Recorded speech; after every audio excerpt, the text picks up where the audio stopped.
चतुर्भुजं प्रसन्नवदनं ध्यायेत् सर्वविघ्नोपशान्तये अगजानन पद्मार्कं गजाननमहर्निशम् अनेकदन्तं भक्तानाम् एकदन्तमुपास्महे गुरुर्ब्रह्मा गुरुर्विष्णु गुरुर्देवो महेश्वरः गुरुः साक्षात् परब्रह्म तस्मै श्रीगुरवे नमः।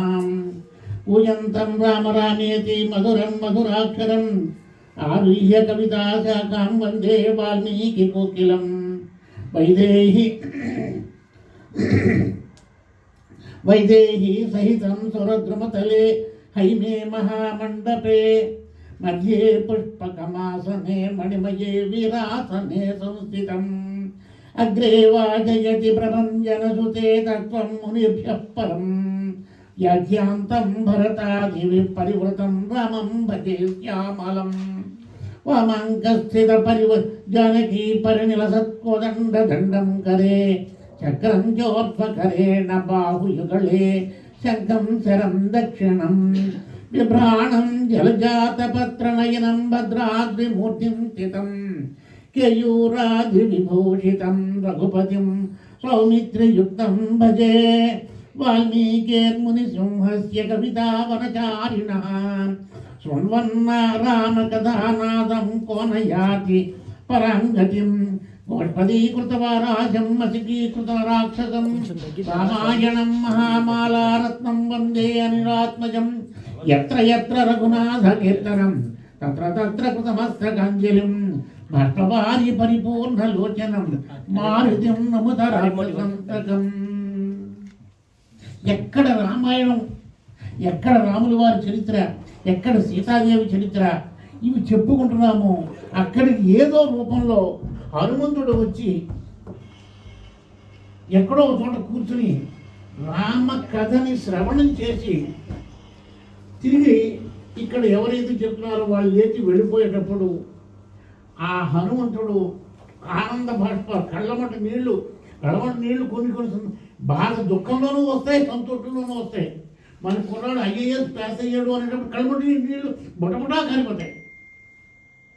ఎంచేత అది బాధతో వచ్చిన కన్నీళ్ళు కాదు, ఆనందంతో వచ్చినటువంటి కన్నీళ్ళు.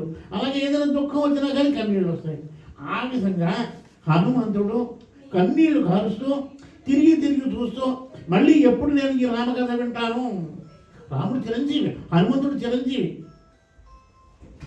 కృప పరశురామత్యాసత్తైతే చిరజీవినః అశ్వత్థామా బలిర్వ్యాసో హనుమాన్ చ విభీషణః. కృప పరశురామత్యాసత్తైతే చిరంజీవులు వాడు ఏ యుగంలోనూ కూడా మరణించరు. ఎక్కడో ఒకడు హనుమంతుడు ఉంటూనే ఉంటాడు. మీకు మనసు హనుమంతుడి మీద లగ్నం చేసి ధ్యానం చేసుకుంటే హనుమంతుడు స్పష్టంగా మనకు కనిపిస్తాడు. మొన్న 4 రోజుల క్రితం నేను ఏదో రాత్రి వేళ నాకు సాధారణంగా అయ్యా కూర్చోండి ఏదో పుస్తకం చదువుతూ అంటే 70 ఏళ్ళ వయసు వచ్చినప్పటికి నిద్ర ఎట్టకపోతే ఏదో పిచ్చి ఆలోచనలు కాకుండా ఏదో పుస్తకం చదువుతూ ఉంటాను నేను. అది హనుమత్ చరిత్ర చదువుతున్నాను. నేను ఎక్కడికి వెళ్ళినా నాకు బట్టలు తక్కువ, పుస్తకాలు ఎక్కువ. నాకు ఆ హనుమత్ చరిత్ర చదువుతున్నాను 2-3 రోజులు అదే పనిగా పొద్దున్న తర్వాత 4 లేచివాడిని పుస్తకం చదువుతుంటాడు. మళ్ళీ స్నానం చేసి టిఫిన్ చేసిన తర్వాత మళ్ళీ 4 రోజులు 5 రోజులు దీక్షగా చదివిన తర్వాత తెల్లవారుజాన 4:30 ఆ ప్రాంతంలో నిద్ర ఎట్టింది. అంటే నాకు ఉన్నటువంటి అనుభవం చెప్తున్నాను. నిద్రలో ఏంటంటే మా కుర్రాడు ఇంట్లో, మా ఆదిత్య ఇంట్లో ఒక పెద్ద కోతి. ఎంత కోతుంది అంటే చెప్పలేము. అది ఎవరైనా చూస్తే భయపడతారు. వీరాసనం వేసుకుని, వీరాసనం అంటే ఓ మోకాలు కిందకి వెనక్కి మడిచి, ఓ కాలు వెనక్కి మడిచి, ఓ కాలు పైకి పెట్టి ఆ చేతులు ఇలా పెట్టుకుని ఉండడానికి వీరాసనం అంటాడు. వీరాసనే సంస్థితం. అటువంటి ఆయన అటువంటి ఒక జంతువు అలా ఎదుగుండగా ఉంది నా కళ్ళ ముందు. లేదు సార్ లేచేటప్పటికి లేచి చూస్తున్నాను ఏమిటి అని ఇలా అంటుంది. అంటే వచ్చి పక్కన కూర్చోవాలి. వెంటనే మెలకు వచ్చింది. ఇలాగంటే మీరేమో హనుమంతు చరిత్ర చదువుతున్నారు పదే. హనుమంతుడు అంత తేలికగా మనకి దర్శనమిస్తూ ఉంటాడు, తేలికగా మన యొక్క కోరికలు తీరుస్తూ ఉంటాడు. ఎక్కడ రామాయణం పాఠనం జరుగుతున్నా, ఇక్కడ రామచంద్రమూర్తి యొక్క చరిత్ర చెప్పుకుంటున్నా, అక్కడికి హనుమంతుడు ఏదో రూపంలో వస్తాడు, ఎక్కడో ఒకడు మూల కూర్చుంటాడు. ఈ రామాయణం ఆ రోజు చెప్పినటువంటి రకం అయిపోయిన తర్వాత ఆనందంతో కళ్ళ నీళ్లు కార్చుకుంటూ వెనక్కి అలా తిరిగి చూస్తూ వెళ్ళిపోతాడు. అటువంటి రాముడు మనందరినీ కూడా కాపాడాలి. మనకి సుందరకాండ బహుశా నా ఉద్దేశం ప్రకారం, నా ప్లాన్ ప్రకారం 12వ తారీఖు సుందరకాండ ప్రారంభిస్తాం. ఇవాళ అయోధ్యకాండలో వచ్చాం. నిన్న చక్కగా రామ, లక్ష్మణ, భరత, శత్రుఘ్నులకి వివాహం జరిగింది. వివాహానికి ముందే సమావర్తన చర్య వ్రతం జరిగింది. సమావర్తన చర్య అంటే వాళ్ళకి 8వ ఏట ఉపనయనం చేసిన తర్వాత గురువు గారి దగ్గరికి పంపేస్తారు. ఎంత రాజుగారి కొడుకైనా, మంత్రి కొడుకైనా, సైనికుడి కొడుకైనా, పనిచేసేవాడు సేవకుడు కొడుకైనా వాళ్ళు చదువు కోసం గురువుగా ఆశ్రమానికి పంపేస్తారు. అక్కడ అందరూ ఒకళ్ళే, రాజు కొడుకు చెప్పి ఆ రాజుగారి కొడుకు పట్టి మంచం వేయడం అలా ఉండదు. అందరి కింద పడుకోవడమే, గురువు గారి దగ్గర చదువుకోవడమే. ఆ చదువు అయిపోయిన తర్వాత, విద్యాభ్యాసం పూర్తి అయిపోయిన తర్వాత, ఇంటికి వచ్చిన తర్వాత వివాహం నిశ్చయం జరిగిన తర్వాత వాళ్ళకి వివాహం నిశ్చయం సమావర్తన వ్రతం జరుగుతుంది. సమావర్తన వ్రతం అంటే ఆ గురువు గారి దగ్గరికి ఆ కుమారుడిని పంపించేటప్పుడు ఏం చేస్తాడు అంటే, శుభ్రంగా ఇంకా జడా ఉండదు, గోల్డ్ తీసుకోరు, క్షవరం చేయించుకోరు. ఆ విద్యాభ్యాసం అయ్యే వరకు అలా జుట్టు అలాగే ఉంటుంది, గోల్డ్ అలా ఉంటుంది. ఈ వివాహం కుదిరిన తర్వాత గోల్డ్ తీసి క్షవరం చేయించుకొని అప్పుడు వివాహానికి సిద్ధమవుతాడు. ఇందులో మనకి ఆంధ్ర వాళ్ళు ఎవరైనా ఉంటే రాజుల ఇళ్లలో పెళ్ళిళ్ళు అయితే అక్కడ గోర్లు తీసేటువంటి కార్యక్రమం, పెద్ద కార్యక్రమం చేస్తారు వాళ్ళు. గోల్డ్ తీసేటువంటి కార్యక్రమం చేస్తారు. ఇది మామూలుగా ఏమిటి అంటే రాజుగారి కొడుకులు ఎవరు కూడా గోల్డ్ తీసుకోరు, విద్యాభ్యాసం పూర్తి చేయే వరకు కూడా అర్థం చూసుకోరు. సమావర్తన వ్రతం అయింది, తర్వాత వివాహం అయింది. రాముడికి జనక మహారాజు కుమార్తె అయినటువంటి పెద్ద కుమార్తె అయినటువంటి జానకి సీతాదేవితోటి, రెండవ కుమార్తెని ఊర్మిళని లక్ష్మణుడికి, అలాగే భరతుడికి మాండవి, శత్రుఘ్నుడికి శృతకీర్తితోటి వివాహం జరిగిన తర్వాత వీళ్ళు అయోధ్య నగరానికి బయలుదేరి వస్తున్నారు. వస్తుంటే పరశురాముడు ఎదురయ్యాడు. ఆ పరశురాముడు 21 సార్లు భూప్రదక్షిణం చేసి దుర్మార్గులైనటువంటి రాజులందరినీ కూడా సంహారం చేశాడు. తర్వాత ఈ పాపం పోవడం కోసం భూప్రదక్షిణ చేసి హిమాలయ పర్వతాల్లో తపస్సు చేసుకుంటున్నాడు. అటువంటి పరశురాముడి దగ్గర వైష్ణవ ధరుస్తుంది. రాముడు, అన్నదమ్ములు 9, తోటికోడళ్ళు పెళ్లి కూతురు 9, దశరథ మహారాజు, వశిష్ఠుడు వీళ్ళందరూ కూడా వస్తుంటే దశరథ మహారాజుకి చెడ్డ శకునాలు ఎదురయ్యాయి. అప్పుడు వశిష్ఠుడితో అన్నాడు, చెడ్డ శకునాలు ఎదురవుతున్నాయి, మనకి ఏదైనా ఆపద వస్తుందా అంటే, ఆపద ఏం రాదండి, ఓ కొమ్ములు కలిగినటువంటి లేడీ మనకి కుడి వైపు నుంచి పెడుతోంది, కాబట్టి మనకి ప్రమాదం లేదు అనేటువంటిది దానికి సంకేతము అన్నాడు. అంతలో వైష్ణవ ధనస్సు పుచ్చుకొని పరశురాముడు వచ్చాడు. అతను ఏందో అనబోతుంటే దశరథుడు ఏదో అనబోతున్నాడు. నా కుర్రాడు చిన్నపిల్లాడు అంటున్నాడు. దశరథ మహారాజా పక్కగా తప్పుకో, నేను మాట్లాడేది రాముడితో, నీతో కాదు అన్నాడు. ఎప్పుడో వేల సంవత్సరాల క్రితం ఉన్నటువంటి బొలిగిపోయినటువంటి శివధనుసుని గెలిచావు. నీకు ఏమాత్రమైన ధైర్యం ఉంటే ఈ వైష్ణవ తాపాన్ని విరవయ్యా, నాతో యుద్ధం చేసి ఈ వైష్ణవ ధనుసుని విరుచు అన్నాడు. మీరు బ్రాహ్మలు, నీతో నేను యుద్ధం చేయకూడదు, వైష్ణవ ధనుసుని విరుస్తాను అన్నాడు. విరిచి వైష్ణవ ధనుసుని ఇలా పట్టుకునేటప్పటికే ఈ శ్రీరామచంద్రమూర్తి యొక్క పరాక్రమం పరశురాముడికి అర్థమైంది. ఓహో, సాక్షాత్తు శ్రీ మహావిష్ణువే రాముడి అవతారంలో వచ్చాడు అనుకుని, మహానుభావ నీతోనే యుద్ధం చేయను అన్నాడు. నేను ఎక్కుపెట్టినటువంటి వీళ్ళు దించను, బాణం ఎవరి మీద వేయమంటావో చెప్పు, నీ మీద మాత్రం బాణం వేయమంటే అక్కడ ఎవరో శంభకులు చెప్పి ఒక రాక్షసులు ఉన్నారు, వాళ్ళ మీద వెయ్యి ఆ రాక్షస సంహారం చెయ్యి అన్నాడు. ఆ రాక్షస సంహారం అయిపోయింది. వీళ్ళు మళ్ళీ అయోధ్య నగరానికి వచ్చారు. చక్కగా రాముడు, సీత, లక్ష్మణుడు, ఊర్మిళ అయోధ్య నగరంలో ఉన్నారు. కేకేయ రాజు గారు అంటే భరతుడికి తాతగారు, కైకేయ పుట్టిన కేకేయ రాజ్యం. వాడు మేనమా యుధాజిత్తు అని చెప్పి ఒక మేనమా ఉన్నాడు. ఆ మేనమా ఏం చేశాడంటే, ఇంకా భార్యతో చక్కగా మన రాజ్యానికి రండిరా అని చెప్పి మేనల్ని భార్యల్ని వాళ్ళ రాజ్యానికి తీసుకెళ్ళాడు. అంత జరిగిన తర్వాత ఒక ముఖ్యమైనటువంటి రామాయణంలో గొప్ప మలుపు జరగబోతోంది ఇప్పుడు. ఏమిటి అంటే 60 సంవత్సరాల పాటు దశరథ మహారాజు రాజ్యాన్ని పరిపాలించిన తర్వాత అక్కడ ఉన్న శక్తి అంతా కూడా ఉడికిపోయింది. ఇంకా చేయలేకపోతున్నాడు, రాజ్య పరిపాలన చేయలేకపోతున్నాడు. వశిష్ఠుడు, సుమంతుడు, జాబాలి, ఇంకా పుర ప్రముఖులు.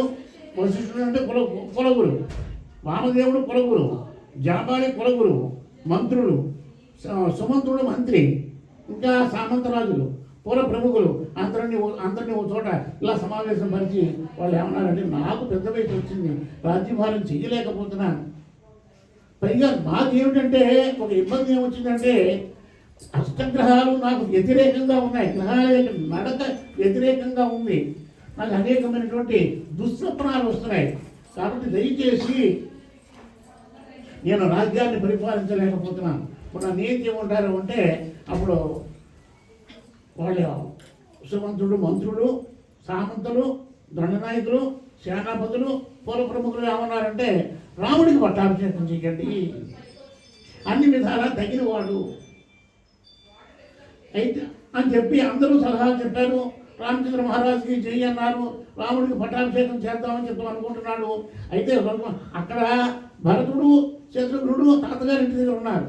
కానీ ఈయనకి అనేకమైనటువంటి దుస్వప్నాలన్నీ వస్తున్నాయి, దుష్ట శకునాలు కనిపిస్తున్నాయి. ఏదో ఆపద ఉంచుకు రాబోతోంది నా మీదకి, ఇంకా నాకు మరణం దగ్గరికి వచ్చేస్తుంది అనేటువంటి శంకతోటి అటువంటి మహానుభావులకి మరణం ఎప్పుడు వస్తుందో తెలుస్తుంది. అటువంటి వాడు ఇంకా మరణం నాకు సమీపిస్తోంది అని తెలుసుకుని దశరథ మహారాజు ఏం చేశాడంటే, వశిష్ఠుడికి కేసి ముహూర్తం పెట్టి రాముల వారికి పట్టాభిషేకం చేసేయమన్నాడు. వశిష్ఠ మహర్షి ఏమన్నాడంటే, రేపే బ్రహ్మాండమైన ముహూర్తం ఉంది, మరి దూరంగా ఉన్న మిగిలిన ఇద్దరు కొడుకుల్ని కేకేయడానికి టైం లేదు, కైకేయి యొక్క తండ్రిని పిలవడానికి లేదు, సుమిత్రుడి యొక్క తండ్రిని పిలవడానికి లేదు, కౌశల్య యొక్క తండ్రిని పిలవడానికి లేదు. లేకపోయినా సరే భర్తలు మిగిలిన కొడుకులు ఇద్దరు కూడా లేరు, లేకపోయినా సరే పట్టాభిషేకం చేసేయండి అనేటువంటి నిర్ణయానికి వచ్చారు. తన యొక్క నిర్ణయాన్ని చెప్పేటప్పటికీ పట్టణం ఎలా ఉందంటే కోలాహలంగా ఉంది. ఎవరి ఇంటి ముందు చూసినా రంగవల్లు చెంటుతోటి, అత్తలతోటి, పన్నీరుతోటి గుమ్మాలు చీకే రావుగడతో చీకినట్టుగా 3 రంగవల్లులు వేశారు. ఏ ఇంటి దగ్గర చూసినా పెద్ద పెద్ద ఏనుగులు, సంభారాలు అన్ని రకాలుగానే ఉన్నాయి.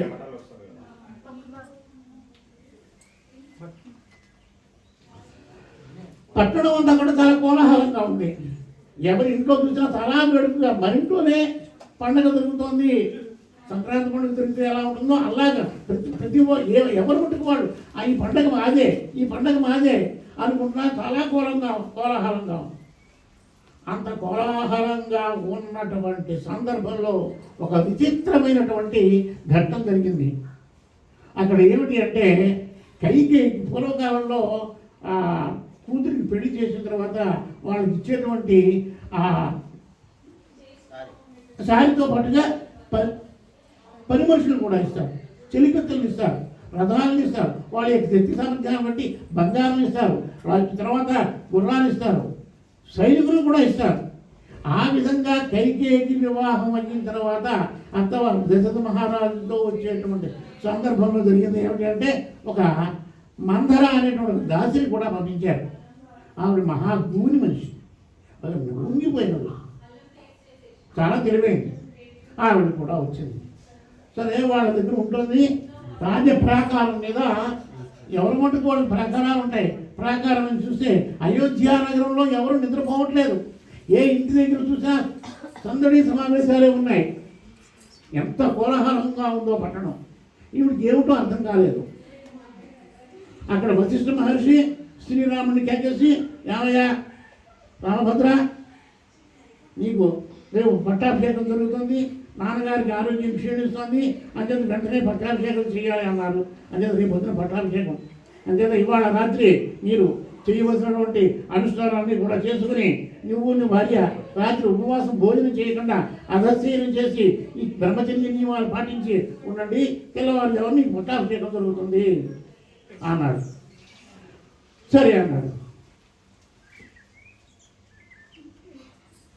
భక్తి యోగంలో సుఖం వచ్చినా ఒకలాగే ఉండాలి, దుఃఖం వచ్చినా ఒకలాగే ఉండాలి.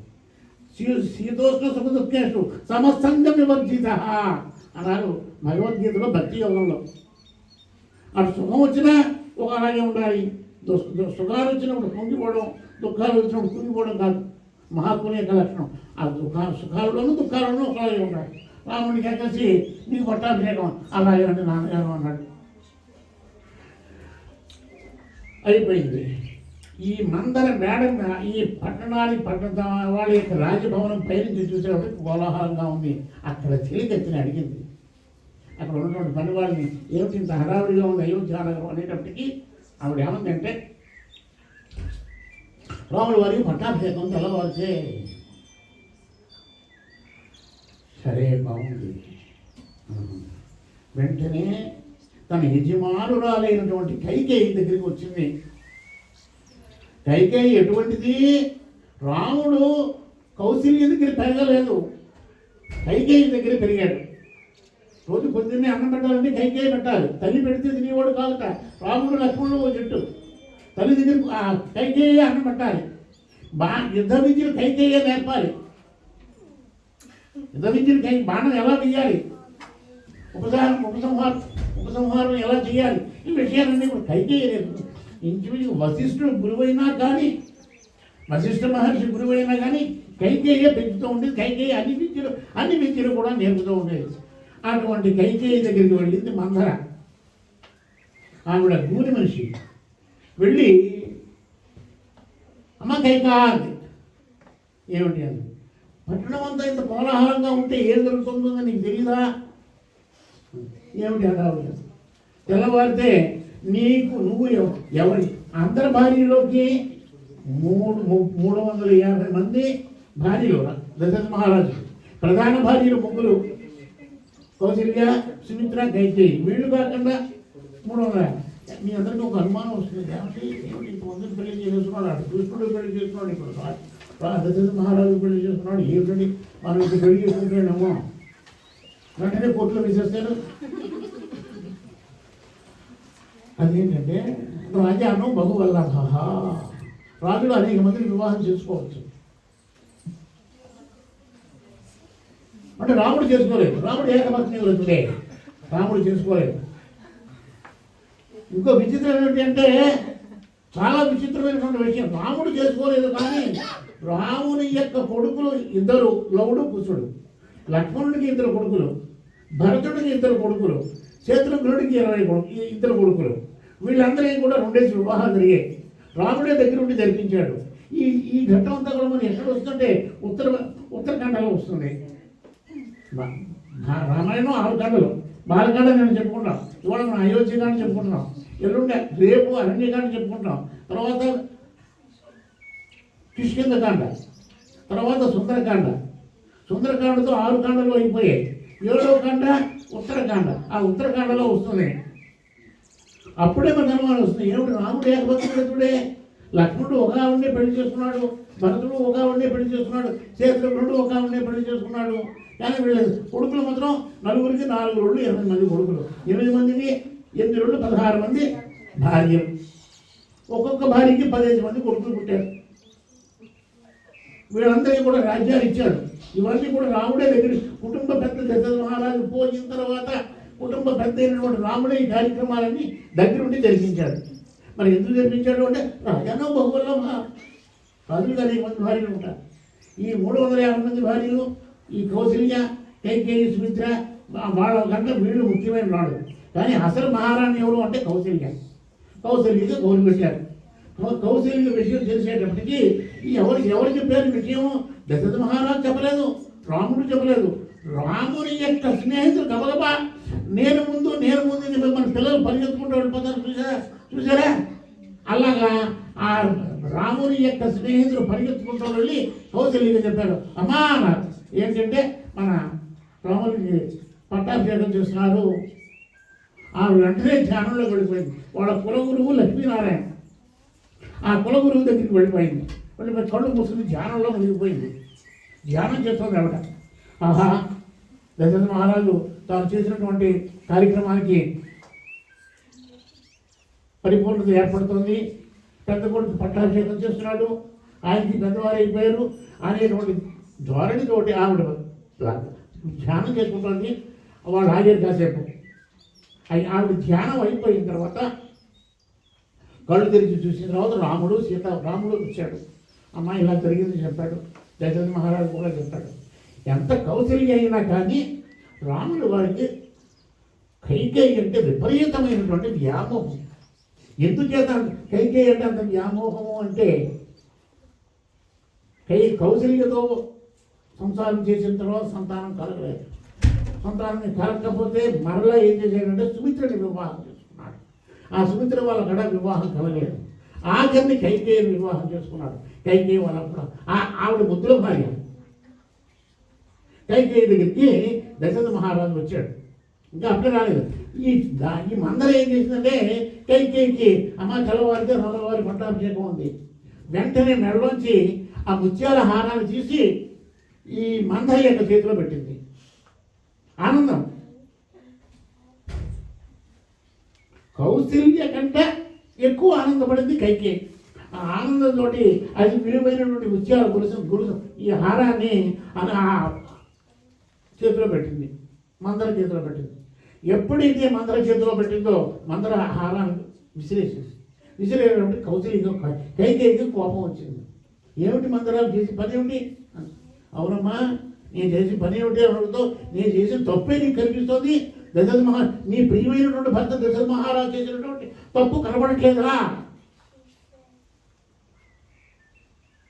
ఏం తప్పు చేశాడు మన భర్త? నిన్ను వెతి చంపని పై చూపులుగా నిన్ను ప్రియమైన భార్య అంటున్నాడు. నువ్వు కాదు ప్రియమైన భార్య, కౌశల్య కొడుకు పట్టాభిషేకం చేస్తుంది. రేపటి నుంచి నువ్వు ఆవిడ అణిగిమణిగి ఉండాలి, నువ్వు దాసీతనం చేయాలి, నువ్వు రాజమాతలు కాదు. రాముడు నీ కొడుకుని దాసి వాళ్ళ చూసుకుంటాడు. చంపేసినా చంపేయచ్చు. కారణం ఏమిటి? రేపొద్దున ఇతర వల్ల నాకు ప్రమాదం వస్తుందేమో, జాగ్రత్త పడకపోతే ఎలాగా? అనేక రకాలుగా ఆ చెవిలో దుర్బోధనాన్ని కూడా చేసేసింది. చేసిన తర్వాత ఆ దాసి యొక్క మందర యొక్క మాటని నెమ్మదిగా మంచిగా చెప్తే ఎక్కదు. లోకంలో మంచి చెప్పాను అనుకోండి ఎక్కదు. అదే చెడు చెప్పారు అనుకోండి, ఎవరు చెడు చెప్పినా గమనించు. ఆఫీస్ అయిపోయిన తర్వాత కాసేపు మామూలు లోకంలోకి వస్తాను. ఆఫీస్ అయిపోయిన తర్వాత ఒరే మందు కొడదారా నట్లా ఉంటాడు. ఇంటి కళ్ళ చెబుతున్నా చెప్తున్నాడా గమ్ముని వాడికి లోబడిపోతాడు. ఒరే దేవాలయాలు కొడదాం రారా అన్నారు అనుకోండి, పందుల బొమ్మ మామిడి కిరణాసమాలు పట్టమంటుందిరా అంటాడు. ఆ దానికి కిరణాసమాలు పట్టమన్నా కానీ లెక్క ఉండదు. దేవాలయాలు కొడదాం రారా అనేటప్పుడు భార్య చెప్పిన కిరణాసమాలు గుర్తుకొస్తాయి. ఇదే మన అందరికీ కూడా ఇంటి దగ్గర తెలియకుండా ఇదే. ఎప్పుడైతే మంచి మాత్రం గమ్ముని బుర్రలో ఎక్కేస్తుంది. ఆ విధంగా కైకేయికి ఈ మందర చేసినటువంటి దుర్బోధన ఎక్కేసాయి. మరి ఎలాగా? వెంటనే ఒక ఆభరణ తీసి ఇచ్చాక మరి ఎలాగ సమస్య పరిష్కారం ఎలాగా, నేను ఎలా అడగాలి అని అడిగేటప్పటికీ మందర ఏమందంటే, పూర్వకాలంలో దేవతలకి రాక్షసులకి యుద్ధం జరుగుతుంది. ఆ యుద్ధం జరుగుతుంటే దేవతలు ఓడిపోతున్నారు. అప్పుడు ఇంద్రుడు ఏం చేశాడంటే దశరథ మహారాజుని సహాయం కోసం కేకేశాడు. దశరథ మహారాజు వెళ్ళాడు. వెళుతుంటే కైకేయి కూడా నేను కూడా వస్తానండి అంది. ఇలాంటి ఘట్టం ఎక్కడైనా జరిగిందా? భాగవతంలో కృష్ణుడు యుద్ధానికి వెళుతుంటే సత్యభామ కూడా వెళ్ళింది. మనం చెప్పుకున్నాం గత సంవత్సరం. ఆ విధంగా కైకేయి అంది నేను కూడా వస్తాను అంది. వద్దు అన్నాడు. అబ్బాయి నేను వస్తానంది. రా అన్నాడు. మరి ముద్దుల భార్య కదా, ఆవిడ మాట కాదంటే ఇతను భోజనం ఉండదు.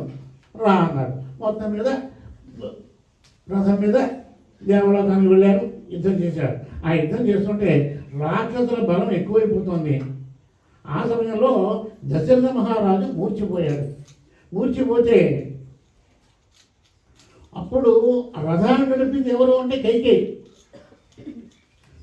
రథం నడుస్తుంది, రాముడు యుద్ధం చేస్తున్నాడు. ఈ సారథికి కొన్ని నియమాలు ఉంటాయి. రథాన్ని ఎక్కువ గమ్ముని వెనకాల యుద్ధం చేసేటువంటి వాడు పరాక్రమంతో యుద్ధం చేస్తుంటే రథసారథి గమ్ముని రథాన్ని వెనక్కి తిప్పకూడదు. ఏ పరిస్థితిలో తిప్పాలి అంటే ప్రాణాపాయ పరిస్థితుల్లో రథాన్ని వెనక్కి మళ్ళించాలి. దశరథుడు ప్రాణాపాయ స్థితిలో ఉన్నాడు, వెనక్కి తీసుకెళ్ళాడు. కైకేయించిన రథాన్ని వెనక్కి తీసుకెళ్ళింది. అతడు తెప్పిరిగాడు, మొహం మీద అసలు నీళ్లు కొట్టారు, ఉపచారాలు జరిగిన తర్వాత మళ్ళీ యుద్ధానికి వెళ్ళాడు. యుద్ధానికి వెళ్ళిన తర్వాత ఆ రాక్షసులను ఓడించాడు. అప్పుడు దశరథ మహారాజు అన్నాడు, నువ్వు ఏ వరం కావాలో నీ 2 వరాలు ఇస్తాను కోరుకో అన్నాడు. ఆవిడ ఏమందో తెలుసా, మీరే నాకు వరం, ఇంకా నాకు వరాలు ఎందుకు, మీరు భర్తగా రావడమే నా జీవితానికి ఒక వరం, ఇంకా నాకు వరాలు ఏం కావాలి మగడా అంది. అలా కాదు కోరుకో అన్నాడు. ఇంకా నా అవకాశం కూడా కోరుకుంటాను అంది. సరే కోరుకో అన్నాడు. కోరుకో అంటే కోరుకుంది, కోరుకోలేదు. సరే నాకు అవసరం వచ్చినప్పుడు నేను అడుగుతాను అంది.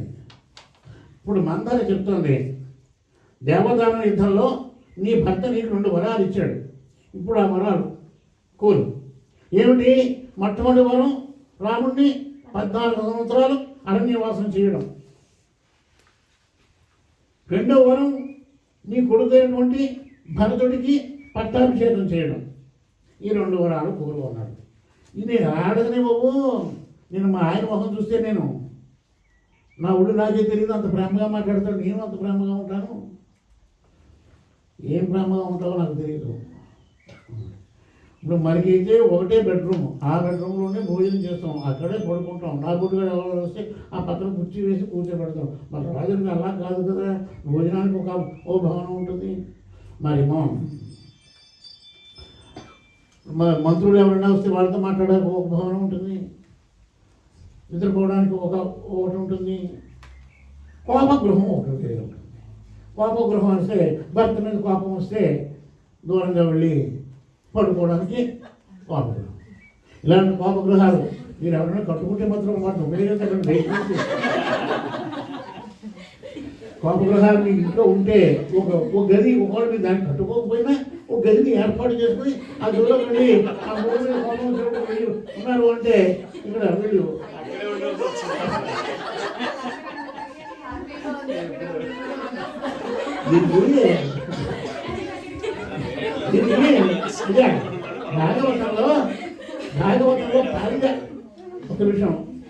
భాగవతంలో పారిజాతాపహరణం అని చెప్పి ఉంటుంది. దేవలోకం నుంచి నారదుడు ఏం చేస్తాడంటే పారిజాత పుష్పాలు పట్టుకొచ్చి దండ కట్టి పట్టుకొస్తాడు. పట్టుకొచ్చి ద్వారకకు వచ్చి కృష్ణుడి చేతిలో పెడతాడు. పెట్టేటప్పటికి ఆ కృష్ణుడు ఏం చేస్తాడు, అక్కడ రుక్మిణీదేవి ఉంది. ఇతను ఇక అదృష్టం బాగాలేక మన రుక్మిణీదేవి ఉంటే రుక్మిణీదేవి చేతిలో పెట్టాలి కదా. గమ్ముని రుక్మిణీదేవుల గిరని వెనక్కి తిరిగింది. పెట్టేవాడికి రుక్మిణీదేవి తలలో పెట్టాడు కృష్ణుడు ఈ పారిజాత మాలని. అంతవరకు బాగానే ఉంది. అక్కడ సత్యభామ ఇక తిరిగెత్తి చూసింది.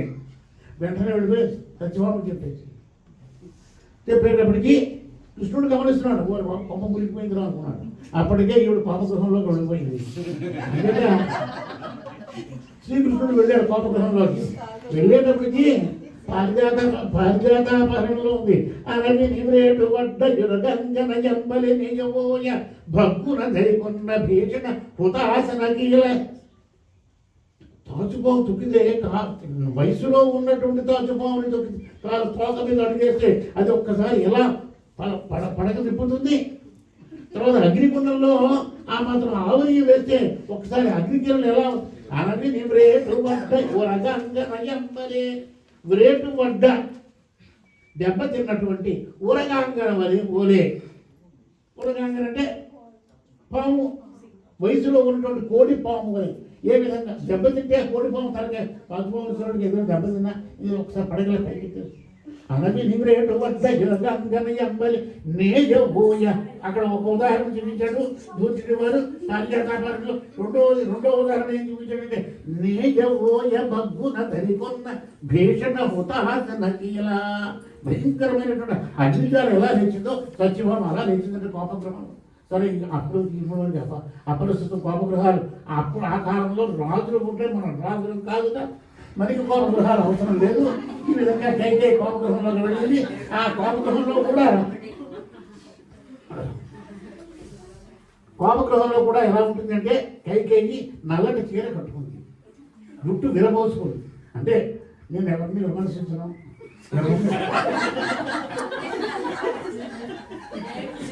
ఎవరిని కూడా నేను విమర్శించను. మీరెవరు కూడా నేను ఇప్పుడు మిమ్మల్ని ఎవరినో ఏదో అన్నాను అనుకుంటుంది. కైకేయి పెళ్లిక మన భారతీయ సాంప్రదాయంలో, హిందూ ధర్మంలో 2 జడలు వేసుకుంటే వివాహం కానట్టు లెక్క, 1 జడ వేసుకుంటే వివాహం అయినట్టు లెక్క, వివాహం అయినట్టు లెక్క. ఆ వివాహం అయిన తర్వాత కూడా ఏమిటి అంటే 3 త్రిపథ, ఈ జడని 3 పాయలుగా అల్లుతారు. 1 పాయ భర్త, 1 పాయ సంతానం. ఇంకా 45 సంవత్సరాల వయసు ఇచ్చిన తర్వాత సిగ చుట్టుకుంటారు, జుట్టు కిందకి వేడలాడతారు. మనస్సు భర్తే మనస్సు ఇలా. అయితే ఇప్పుడు నేను ఏమంటే మిమ్మల్ని ఎవరు కూడా ఇలా వచ్చి ఏదో మంది విమర్శిస్తున్నాడు, మన జుట్టు వెళ్ళిపోతున్నాం కాబట్టి మన చూసి మరొక విషయం ఏంటంటే, అమ్మ ఒక్క విషయం చెప్తాను, ఆడవాడు దయచేసి మీరు పాటించినా పాటించకపోయినా జుట్టు మాత్రం ఎట్టి పరిస్థితుల్లో విరబోసుకోకూడదు. విరబోసుకుంటే స్నానం చేసిన జుట్టు వెనకాల నుంచి ఆ నీళ్లు కనుక భూమి మీద పడితే ఆ ఇంటికి దరిద్ర దేవత వస్తుంది. కనీసం ఒకసారి మా కోడలు నాకు ఫోటోలు కనిపించింది, ఏదో వీడియో కాల్లో మాట్లాడుతున్నా, జుట్టు విరబోసుకుంది. ఒకసారి వెనక్కి తిరుగు అమ్ముతా అన్నాను, తిరిగింది వెనకాల జుట్టు ఊడేసుకుంది. ఏం మావయ్య చదువుగా పిలుస్తున్నది అనేటప్పటికి ఏం లేదమ్మా, ఆడవాళ్ళు జుట్టు విరబోసుకోకూడదురా, చివరి ముడేసుకోవాలి, జుట్టు మీద నీళ్లు కిందకి నేల మీద పడకూడదు, పెట్టుకోవాలి ముడేసుకోవాలి అని. కాబట్టి దయచేసి జుట్టు విరబోసుకున్నా కానీ చివరి మాత్రం ముడేసుకోండి, అది సాంప్రదాయం. సరే మీరు మీ ఇష్టం వచ్చినట్టు మీరు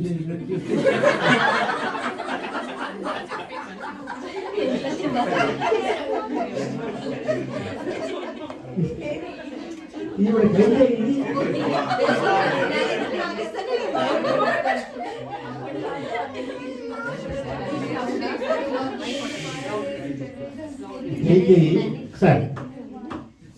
కైకేయి జుట్టు విరబోసుకుంది, మెడలో జడలో ఉన్నటువంటి పూలమాలు విసిరేసింది, మెడలో ఉన్న ఆభరణాన్ని విసిరేసింది, లైట్ ఆర్పేసింది, చీకటి గదిలో కటికి నేల మీద పడుకుంది. దశరథ మహారాజు వచ్చాడు కైకేయి భవనానికి. వచ్చేటప్పటికి ఆమె పడుకునేటువంటి అంతఃపురంలో, ఆమె యొక్క అంతఃపురంలో ఆవిడ మంచం మీద ఆవిడ లేదు. అప్పటికి అక్కడ ఉన్నటువంటి పరిచారికలను అడిగాడు, ఆ గదిలో ఉందండి. అక్కడికి వెళ్ళాడు. అక్కడికి వెళ్ళాడు, ఆవిడ కోపంతో ఉంది, చాలా విపరీతమైన కోపంతో అటువైపు తిరిగి పడుకుంది. దగ్గరికి వెళ్ళాడు. ఆవిడ దగ్గరికి వెళ్ళి, కైకేయం నా ప్రియ భద్రి, ఏమిటి దుఃఖంతో ఉన్నావు? నీకు ఇంత బాధ కలిగించిన వాళ్ళు ఎవరు? నీకు బాధ కలిగించిన వాళ్ళు ఎవరో చెప్తే వాళ్ళని ఇప్పుడే నేను శిక్షిస్తాను. అంతేకాదు, రాముడి మీద ప్రమాణం చేస్తున్నా, నాకు అత్యంత ప్రియమైనటువంటి కుమారుడు, నలుగురిలోకి అత్యంత ప్రియమైనటువంటి కుమారుడు రాముడు అనే విషయం నీకు తెలుసును.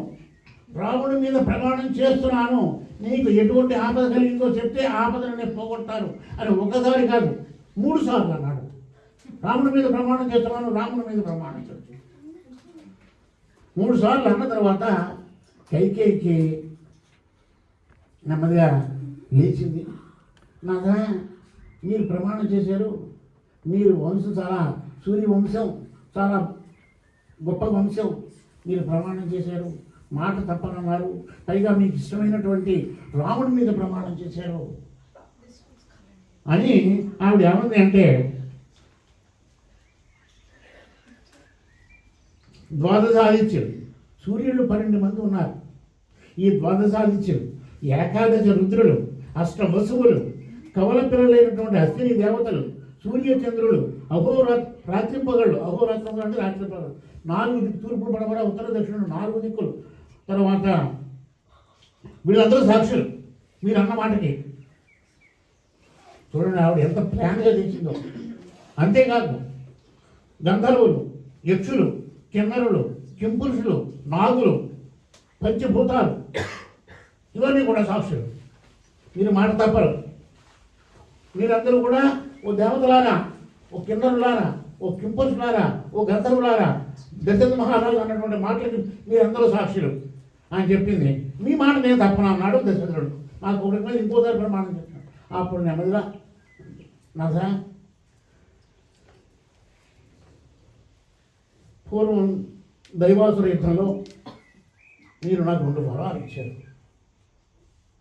ఆ వరాలు నేను ఇప్పుడు అడిగితే నేను తర్వాత నాకు కావాల్సి వచ్చినప్పుడు అడుగుతాను.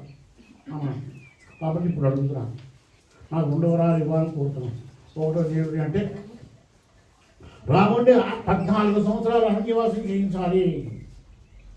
ఇప్పుడు రాముడికి పట్టాభిషేకం చేస్తున్నావు కదా, ఆ సంభారాలన్నీ కూడా తెప్పించాడు. ఏ వస్తువులు అవన్నీ కూడా వాటితోటి భర్తనికి పట్టాభిషేకం చేయాలి.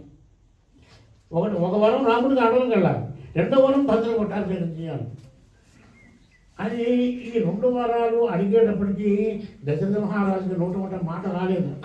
ఏమిటి ఇలా అడుగుతోంది, ఈవిడికి నా మధ్య భ్రమించిందా అనుకుని ఏమిటి కైకేయ అన్నాడు. ఏమి లేదు, నాకు మధ్య భ్రమించలే, నేను చిత్తచాంచల్యంతో లేను, మనస్ఫూర్తిగా అడుగుతున్నాను. నాకు నువ్వు వాగ్దానం చేసావు కదా, రాముడి మీద ప్రమాణం చేసావు కదా.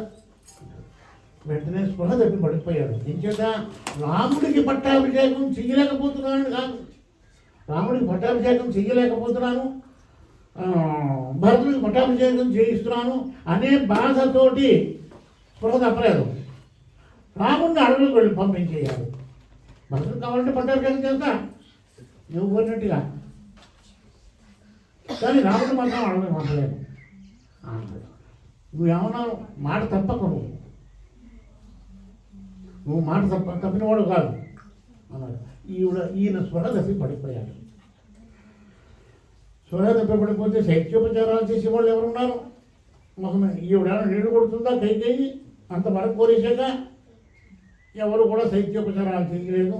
శైత్యోపచారాలు అంటే స్పృహ తప్పినటువంటి మనిషి ముఖం మీద కాస్త నీళ్లు కొట్టి లేవ తీసేటువంటి కార్యక్రమం ఎవరు చేయలేదు. కాసేపటికి ఆయనే తెప్పరిల్లాడు.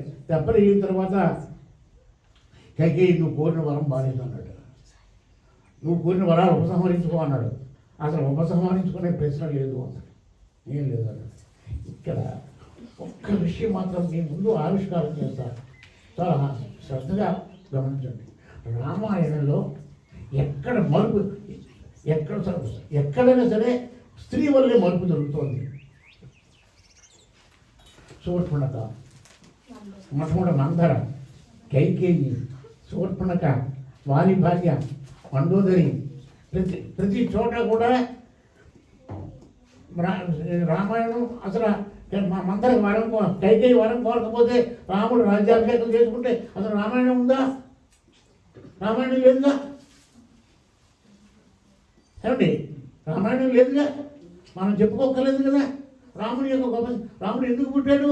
రావణుని సంహరించడం కోసం. ఎప్పుడైతే వీళ్ళు ఇలా అడిగారో దశరథుడు స్పృహ తప్పి పడిపోయాడు. అయితే ఇక్కడ చాలామందికి పళ్ళు పట్టపట్టా నూరేస్తూ ఉంటారు. ఎందుకు అంటే మందరిని చంపేయాలి, దుర్మార్గురాలు కాదు, ఆవిడ గంధర్వ కారక. దేవతలందరూ కలిసి ఈవిడ్ని ఒక గూని రూపంలో మార్చి కైకేయి వెనకాల పంపిస్తారు. దేవతలందరూ కూడా వెళ్ళేప్పుడు ఏమంటారంటే నీదే మొత్తం ఎదురు జరగబోయే కార్యక్రమాన్ని నువ్వే బీజాపాపనం చేయాలి. బీజాపాపనం అంటే శంకుస్థాపన ప్రారంభించాలి అని చెప్పి దేవతలు ఒక గంధర్వ కాంతని పంపించారు. లేదా ఆవిడకి పని ఏమైనా ఉందా? రాజ్యంలో నిప్పు పెట్టాడు ఒక పరిచారికకి రాజ్యంలో వాళ్ళకి జగనాన్ని పెట్టేటువంటి పని ఏమైనా ఉందా? రాముడు అంటే చాలా ఇష్టమే కైకేయికి. ఆవిడ మాట్లాడబోతుంది. అంతేదా ఇక్కడ మందర తప్పు లేదు. మందర కైకేయికి దుర్బోధ చేసి చూసారా, తప్పు లేదు. కైకేయికి తప్పు లేదు. ఎందుకంటే అది అక్కడ అలా జరగవలసిన కార్యక్రమం జరుగుతుంది, అంతే, జరగవలసిందే. అక్కడ రామాయణ ఆ కథ అలా జరగకపోతే రామాయణమే లేదు.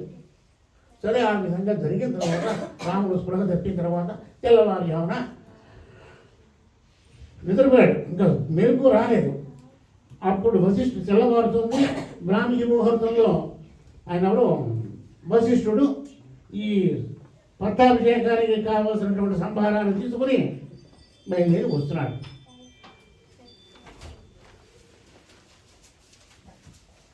పుణ్య పుణ్య అంగనలు రాజ్యంలో పెద్దవాళ్ళు ఎవరైతే ఉంటారో అటువంటి పెద్ద పురి స్త్రీలు మంగళం పళ్ళి నిండా పువ్వులు పోసుకుని వచ్చి తీసుకున్నారు. కన్య పిల్లలు కూడా బయలుదేరి వచ్చారు, సేవకులు వచ్చారు, మంత్రులు వచ్చారు. పురంలో ఉన్నటువంటి ప్రముఖులందరూ కూడా వాళ్ళకి తగినటువంటి అలంకారాలు చేసుకుని ఆభరణాలు ధరించి ఆడ మగారి భేదం లేకుండా అందరూ బయలుదేరి వచ్చారు. వశిష్ఠుడి వెనకాల రాజభవనం దగ్గరికి వచ్చారు. ఇంకా రాముడు రాలేదు, దశరథుడు రాలేదు. అప్పుడు ఏం చేశాడంటే సుమంత్రుణ్ణి పంపించాడు. సుమంత్రుణ్ణి పంపించేటప్పటికీ సుమంత్రుడు కౌసల్య భవనంలో దశరథుడు లేడు, దశరథ భవనంలో దశరథుడు లేడు. కైకేయి భవనానికి వెళ్ళేటప్పటికీ ఆ కింద ఒట్టి నేల మీద పడి ఉన్నాడు దశరథుడు.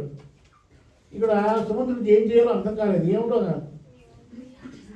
అప్పుడు కైకేయి అంది, సుమంత్ర, ఇప్పుడు రాముడికి పట్టాభిషేకం జరగట్లేదు, ఈ సమయంలో భరతుడికి పట్టాభిషేకం చేయాలి, రాముడిని అడవులకు పంపించాలి. సుమంత్రుడికి నోట మాట రాలేదు. వెంటనే తిరిగి వశిష్ఠ మహర్షి దగ్గరికి వచ్చాడు, విషయం అంతా కూడా చెప్పాడు. అంతా కూడా ఆలగోల పాలగోల ఉంది, ప్రతి వాళ్ళు బాధపడుతున్నాడు, వాళ్ళ ప్రముఖులు కూడా బాధపడుతున్నారు. అందరూ కూడా కైకేయిని చిట్టు తిట్టకుండా తిరుగుతున్నారు. కైకేయి వల్లే రాముడికి పట్టాను మన రాజు కాలేకపోతున్నాడు అని చెప్పి అనేకమైన దోషణ తిరస్కారాలన్నీ కూడా జరుగుతున్నాయి. మొత్తం మీద జరిగింది ఏమిటి అంటే తెల్లవారేటప్పటికి మొత్తం అతలాకుతలం అయిపోయింది. సుమంత్రుడు ఏం చేశాడంటే కైకేయి సుమంత్రుడు కాదు కౌశల్య స్పృహ తప్పి పడిపోయింది. కైకేయి ఏం చేసిందంటే సుమంత్రుడిని కేకేసి రాముడిని కేకేసుకురా, రాముడిని కేకేసుకురా అనేప్పుడు రాముడు పినతల్లి కేకేసింది. తండ్రి కౌలు పెడుతున్నాడు అని వచ్చి తండ్రి యొక్క పాదాలకి నమస్కారం చేశాడు, కైకేయి యొక్క పాదాలకి నమస్కారం చేశాడు. ఇంకా ఏమిటి తండ్రి ఇంకా లేవలేదు, ఏమిటి నాన్నగారు అని చెప్పి ఏమైనా అస్వస్థత చేసిందా అని తండ్రిని పరామర్శ చెయ్యకపోతే చేస్తూ ఉంటే కైకేయి అంటుంది, రామా నీ తండ్రి గారికి పరామర్శ కాదు, అనారోగ్యం ఏమి కాదు, ఆయన స్పృహ తప్పి పడిపోయారు. నీ మీద ఉన్నటువంటి ప్రేమతోటి నేను మీ తండ్రి గారిని 2 వరాలు అడిగాను. ఒక వరం ఏమిటంటే నువ్వు 12 సంవత్సరాలకి 14 సంవత్సరాలు అన్యవాసం చేయాలి, రెండోది భరతుడికి పట్టాభిషేకం చేయాలి. ఇందాక మీకు చెప్పాను, శీతోష్ణ సుఖ దుఃఖేషు సమస్తంగా వివర్జిత. రాముడు కష్టం వచ్చినా సుఖం వచ్చినా ఒకటే, సంతోషం వచ్చినా దుఃఖం వచ్చినా ఒకటే, బాధ వచ్చినా ఒకటే, ఆనందం కలిగినా ఒకటే, దేన్ని తీసుకొచ్చి సీనియర్ అటువంటి వాడు మహాత్మ. అందుకే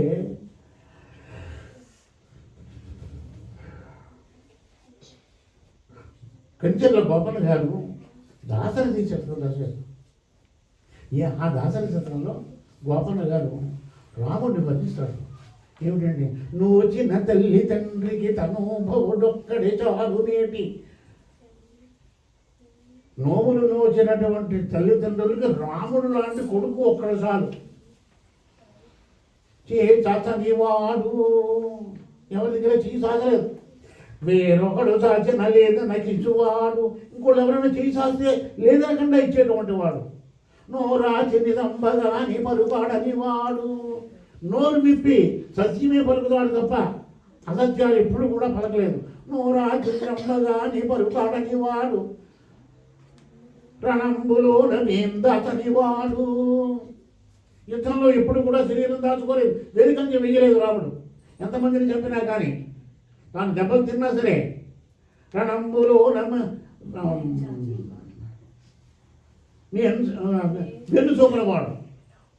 నోచిన తల్లి తండ్రికి తను బహుడొక్కడి చాలు మేటి చాచిన వాడు, వేరొకడు చాచని వాడు, వేరొకడు చాచిన లేదా నగించువాడు, నోరాచిని చంపగాని పలుకాడని వాడు, రణంబులోన నేందతని వాడు. ఎవరు అంటే రాముడు. అటువంటి ఓ రామ మాకు శుభాలు కలగజేవయ్యా అని కంచెర్ల గోపన్న గారు పేరు విన్నారా? ఆయన భద్రాచలంలో దేవాలయం, ఆయనది నేలకొండపల్లి. భద్రాచలంలో రామాలయం కట్టించారు ఆయన. అనేక భాషలు పడ్డాడు. అదంతా రామదాస్ సినిమాలో చూసినా అది ఇప్పుడు అక్కడికి వెళ్ళొద్దు, అక్కడికి వెళితే మనకి సమయాభావం అవుతుంది. అటువంటి రాముడు ఇంకా ఏమంటాడంటే, అటువంటి రాముడికి ఆపద వచ్చింది అనుకుంటాడు సుమంతుడు.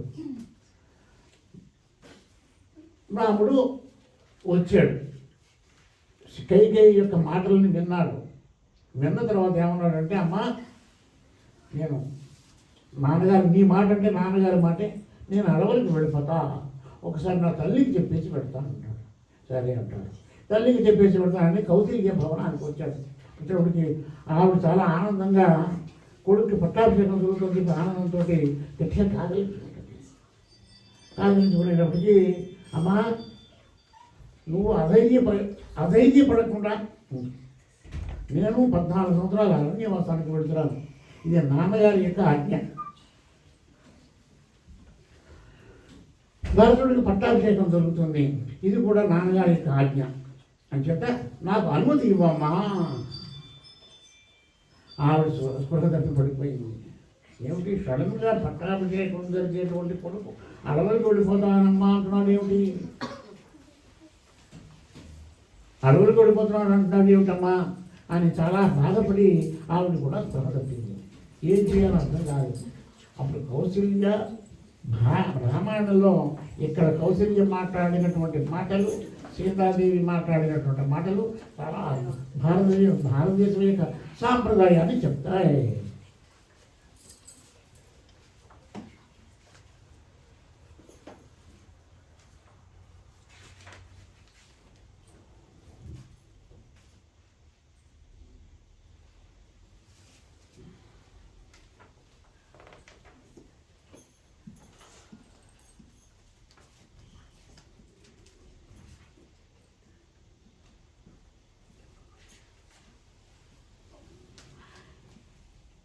అనేక మన భారతీయ సాంప్రదాయానికి తగినటువంటి సూచనలు అన్నీ కూడా రామాయణంలో ఉన్నాయి. మీకు చెప్పాను కదా, రామాయణం చదివితే మనం ఎలా బతకాలో, ఎలా జీవించాలో, మన చరిత్ర ఎలా ఉండాలో రామాయణం చెప్పి మొట్టమొదటి రామాయణం 3 రోజులు బట్టి రామాయణం గురించి చెప్పినప్పుడు ఈ మాటలు ఉటంకిస్తూనే ఉన్నాను.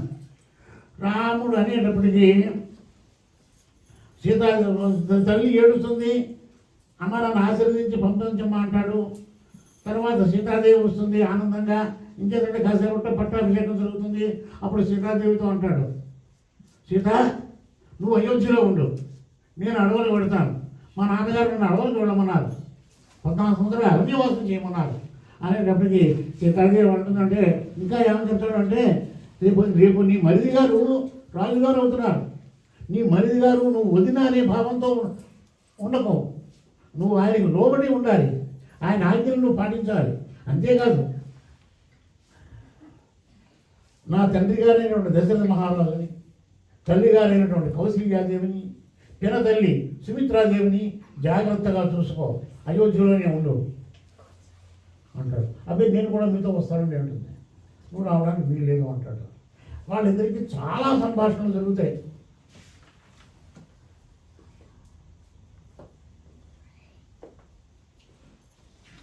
ఎటువంటి సంభాషణలు జరుగుతాయంటే, నువ్వు రామా నువ్వు చెప్పిన మాటలు చాలా బాగున్నాయి, నన్ను వదిలిపెట్టేసి నువ్వు అడవులకు వెళ్ళిపోతానంటున్నావు. మా నాన్నగారు ఏమని చెప్పారు, నీకు ఇచ్చి కన్యాదానం చేశారు. కన్యాదానం చేసి ఏమన్నారు, అష్టవర్ష అర్ధవేత్ కన్యా, 8 ఏళ్ళు వివాహం చేస్తే నీతో కష్ట సుఖాల్లో పాలు పంచుకుంటుంది నా కూతురు, వివాహం చేసుకో అని చెప్పి అప్పుడు మంత్రాలు చదివారు. ఆ మంత్రాల యొక్క అర్థం నీకు తెలియదా? నువ్వు అయోధ్యలో ఉండి మీ నాన్నగారికి మీ అమ్మగారికి మీ పెద్దల్లి గారికి సేవలు చేస్తావు. నువ్వు నాకు ఎవరు నాకు ముఖ్యం, నాకు నా భర్త ముఖ్యం, వీళ్ళెవరు కాదు. నువ్వు అయోధ్యలో ఉంటే నీతో పాటు వీళ్ళందరూ కూడా నాకు ముఖ్యలే. నువ్వు లేనప్పుడు నాకు అయోధ్య ముఖ్యం కాదు. నువ్వు ఎక్కడ ఉంటే అక్కడే నాకు అయోధ్య. అక్కడ నేను కష్టపడతానని నువ్వు ఆలోచిస్తున్నావేమో, ఏమి కష్టపడను. భర్తని అనుగమించడమే. కాళ్ళలో ముళ్ళు గుంచుకున్నా, పల్లేరుకాయలు గుంచుకున్నా, రాళ్ళు గుంచుకున్నా, కొండలు ఎక్కవలసి వచ్చినా, కొండలు దిగవలసి వచ్చినా, నదులు దాటవలసి వచ్చినా కష్టం అనిపించదు. ఎప్పుడు భర్త పక్కన ఉంటే. భర్త పక్కన లేకపోతే హంస తల్లిగా తల్పాలైనా సరే సుఖాన్ని ఇవ్వలేవు. అనేక రకాలుగా చెప్తుంది. అన్ని రకాలుగా చెప్తున్నా కానీ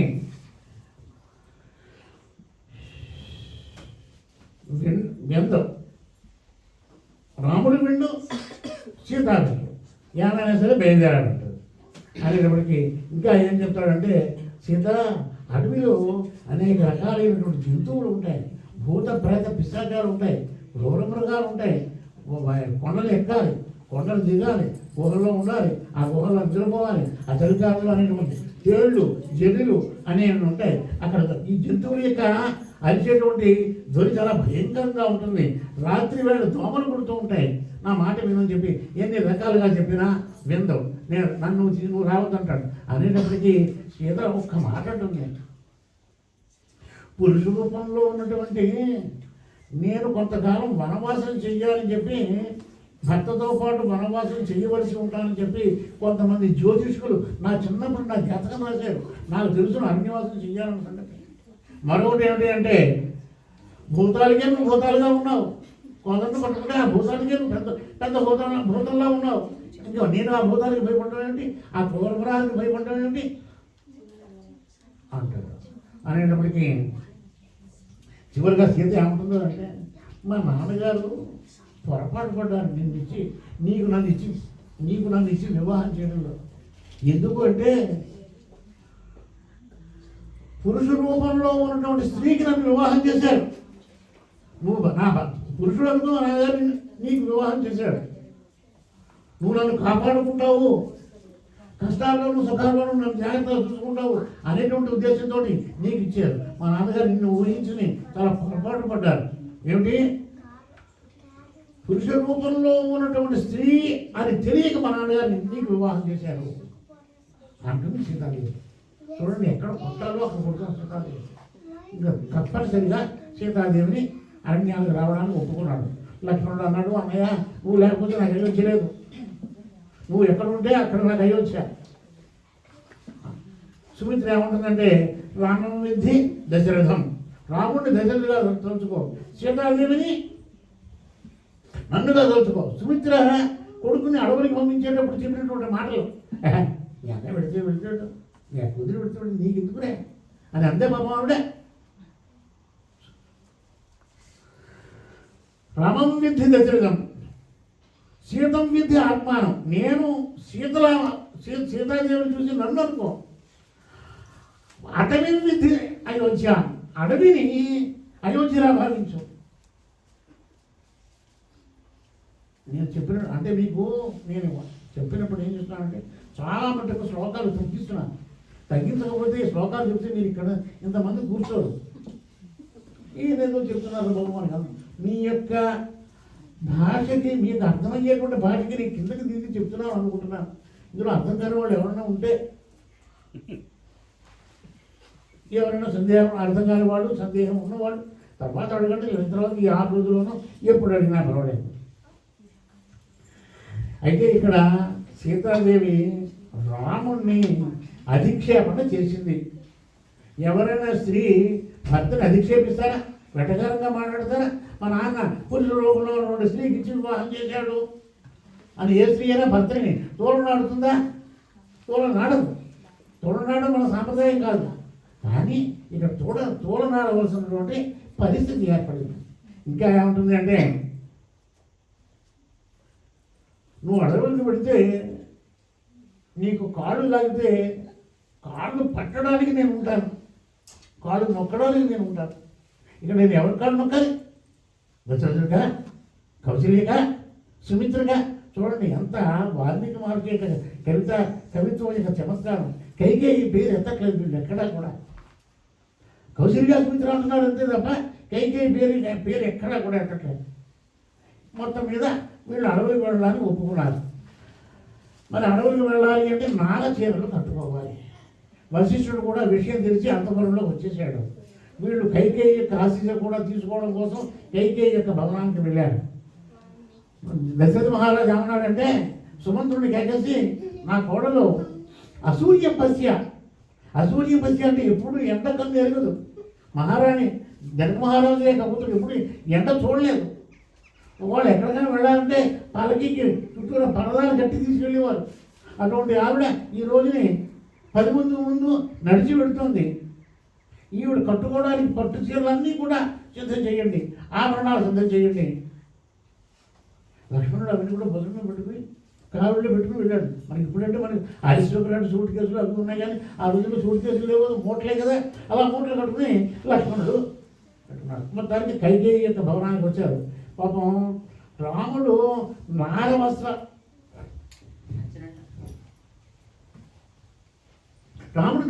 కట్టుకున్నాడు, నారపంచులు కట్టుకున్నాడు. లక్ష్మణుడు కట్టుకున్నాడు. పాపం సీతాదేవికి కట్టుకోవడం చేత కాలేదు.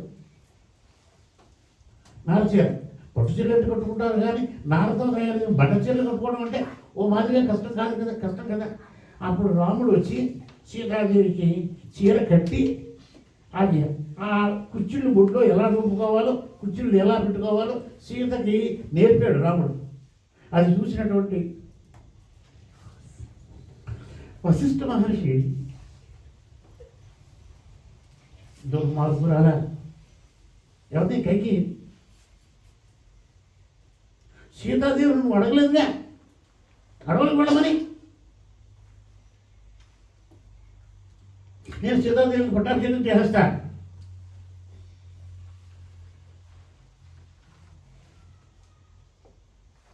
అర్థమవుతుందా మీకు?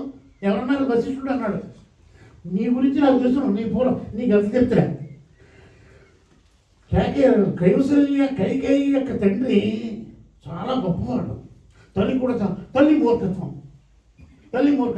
వాళ్ళ మూర్ఖత్వానికి ఒక ఉదాహరణ చెప్తా. కైకేయి యొక్క తండ్రికి జంతువులు మాట్లాడుకునేటువంటి భాష తెలుసును. ఒక ముని వరం వల్ల భాష తెలుసుకున్నాడు. ఒక రోజుని ఆ కేకేయ రాజు యొక్క అంతఃపురం భవనంలో బయట ఒక చెట్టు ఉంటే 2 పక్షులు కిలకిలారావాలు చేసుకుంటున్నాయి. అంటే వాడు ఆ 2 పక్షులు ఏ భాష మాట్లాడుకుంటున్నాయో ఆ భాషని గమనించాడు. ఒక్క నవ్వు నవ్వాడు. కానీ ఉపదేశం చేసినటువంటి విషయం ఉన్నాడంటే ఆ పక్షులు, ఆ జంతువులు ఏ భాష మాట్లాడుకుంటున్నాయో ఆ భావాన్ని నువ్వు ఎవరికైనా చెప్తే నీ బుర్ర బద్దలైపోతుంది అనేటువంటి మాట్లాడాడు. మరి భార్యకి ఎలా చెప్తాడు? భార్య చెప్పలేడు. చెప్పకపోతే నేను నిన్ను వదిలేస్తానంటుంది ఎవరు? కైకేయి తల్లి. ఇది ఎక్కడ ప్రచారంలో లేదు ఏమండి. అనే ఇది వాల్మీకి రామాయణంలోది అనేటప్పటికీ నాకు నువ్వు చెప్పి తెరవలసిందే. ఇప్పుడు కైకేయి ఎలా మొండి పట్టు పట్టిందో అటువంటి మొండి పట్టు కైకేయి యొక్క తల్లి పట్టింది. ఇంకా ఈ రాజుగారికి, కైకేయి రాజుగారికి ఏం చేయాలో తోచలేదు. వెంటనే అక్షయ మహానుభావ ఇలా జరుగుతుంది, ఇది చెప్తే బుర్ర బదులు శిరస్సు మొక్కలైపోతుంది, ఏం చెప్పమంటావు అంటే ఉంటే ఉండమని, పోతే పొమ్మను, అంతేగాని నువ్వు మాత్రం చెప్పకుండా అన్నాడు. నీ బుర్ర బదులైపోతుంది, అవతల పొమ్మన్నాడు. చెప్పలేదు.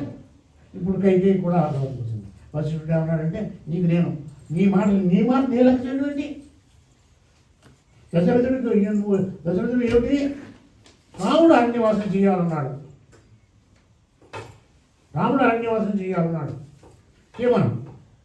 రాముడు భార్యనే పట్టాభిషేకం చేస్తాను, నీ ఇష్టమైన వాళ్ళు చెప్పుకోమన్నాడు.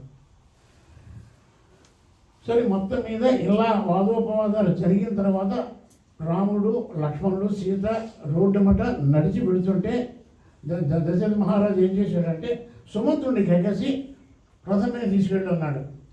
అక్కడ ఉన్నటువంటి ప్రజలందరూ కూడా ఎంత ఏడ్చేశారు. ఏం చేత రాముడు ఎప్పుడు కూడా రోడ్డు మీద నడిచిరాలే, పోని నడిచి వచ్చాడు అనుకోండి. సీతాదేవి అసూర్యం బస్య, ఆమెను ఎవరు కూడా చూడలేదు. అటువంటి ఆవిడ దిగులుగా తలగా ఉంచుకొని భర్త వెనకాల నడిచి వస్తుంది. ఎవరు ఆ రోజుని రామ లక్ష్మణ భరత శత్రుఘ్నులు పుట్టినప్పుడు వంటలు చేసుకోలేదు. ఎందుకు చేసుకోలేదు? నిన్ను చెప్పుకున్నాం, ఆనందంతో. ఇవాళ ఎవరు వంటలు చేసుకోలేదు. ఇంచేత మన రాముడు అడవులు వెళ్ళిపోతున్నాడు అని. అక్కడికి లక్ష్మణుడు అంటాడు, అన్నయ్య ఇతను కామంతో ఉన్నాడు. ఎవరు? తండ్రి కైకేయి మీద కామంతో, వ్యామోహంతో ఉన్నాడు. ఇతను నేను చర్చాలలో పెడతాను. ఎవడైనా జై భరతుడు, భరతుడికి జై అన్నారంటే వాడిని నేను చంపేస్తా. అంతేగానే దశరథుడిని చంపేస్తా. నువ్వు పట్టాభిషేకం చేసుకో, ఎవరు కాదున్నారో చూస్తాను. కాస్త లక్ష్మణుడికి ప్రథమ కోపం చాలా ఎక్కువ, అనేక రకాలుగా బుజ్జగించాడు రాముడు. బయలుదేరారు. సరే, తండ్రి మాట కాదనలేక సుమంతుడు రథాన్ని దొరుకుతుంటే రథం ఎక్కారు. గంగానది ఒడ్డుకు వచ్చారు. ఒడ్డుకు వచ్చిన తర్వాత అక్కడ గుహుడు అనేటువంటి ఒక నిషాదరాజు ఉన్నాడు. అతడు దశరథ మహారాజుకు స్నేహితుడు. ఈ రాముడు లక్ష్మణుడు సీత వస్తున్నారని తెలిసి వీళ్ళకి అనేకమైనటువంటి మధుర పానీయాలు, మధుర భోజనాలు అన్నీ పట్టుకొచ్చిన తర్వాత రాముడు అన్నాడు, నాకేం చేక్కర్లేదు, నీ కందమూలాలు తింటాను, దుంపలు తింటాను అన్నాడు. మా రాజ్యంలోకి రామయ్య అన్నాడు. నేను రానన్నాడు. నేను 14 సంవత్సరాలు కూడా ఎక్కడా కూడా నేను నగరంలో ఉండను, అడవుల్లోనే ఉంటాను. మా నాన్నగారు ఏమన్నారు, అరణ్యవాసం చేయమన్నారు, అరణ్యవాసమే చేస్తాను, నేను పట్టణంలోకి రానన్నాడు. వెళ్ళలేదు. మొత్తం మీద తెల్లవాళ్ళు అక్కడ ఒక నారగడ్డి దర్భలు వేశారు. ఆ దర్భల మీద సీతాదేవి లక్ష్మణుడు పడుకున్నారు. ఓ పక్కన లక్ష్మణుడు, ఓ పక్కన ఆ గుహుడు తెల్లవాళ్ళు మెరుగుగా ఉండి ఏ క్రూర మృగాల బాధలు లేకుండా కాపాడారు. రాముడు లక్ష్మణుడు సీత రథం మీద వస్తుంటే యావత్ అయోధ్యలో ఉన్నటువంటి ముసల ముక్కి పేద పిల్లలు, పెద్దవాళ్ళు, ఆడవాళ్ళు అందరూ కూడా బయలుదేరి వచ్చేసారు. రాముడి కనుక నువ్వు అయోధ్యలో రాకపోతే మాకు అయోధ్య అక్కర్లేదు, నిర్మానుష్యం అయిపోయింది అయోధ్య నగరం. ఎవరున్నారంటే ఒక్క దశరథుడు, కైకేయి ఉన్నారు, కౌశల్య, సుమిత్ర. బయలుదేరి వెళ్ళిపోయారు. రాముడు గుహుడు దాటి, ఆ గుహుడు వాళ్ళకి రాత్రికి ఆతిథ్యం ఇచ్చాడు. ఇచ్చిన తర్వాత మొన్నాడు సముద్రాన్ని, ఆ నదిని, గంగా నదిని దాటించాడు. దాటిస్తుంటే సీతాదేవి ఆ గంగమ్మ తల్లికి పసుపు కుంకుమ వేసి ఆమెకి పూజ చేసుకుంది. మరలా మేము వచ్చేటప్పుడు మళ్ళీ పూజ చేస్తానమ్మా అని చెప్పి ఆవిడకి మొక్కుకొని అవతల ఒడ్డుకు వెళ్ళారు. ఇక్కడ పరిస్థితి దశరథ మహారాజు పరమదత్తుడైపోయాడు, చనిపోయాడు. రాజు లేని రాజ్యం అయిపోయి, వశిష్ఠుడు అన్నాడు, రాజు లేనటువంటి రాజ్యం అయిపోయింది, ఇలా విధంగా రాజ్యం ఉండకూడదు. దీనికి రాజు లేనటువంటి రాజ్యం ఉండడం వల్ల ఏం జరుగుతుంది అంటే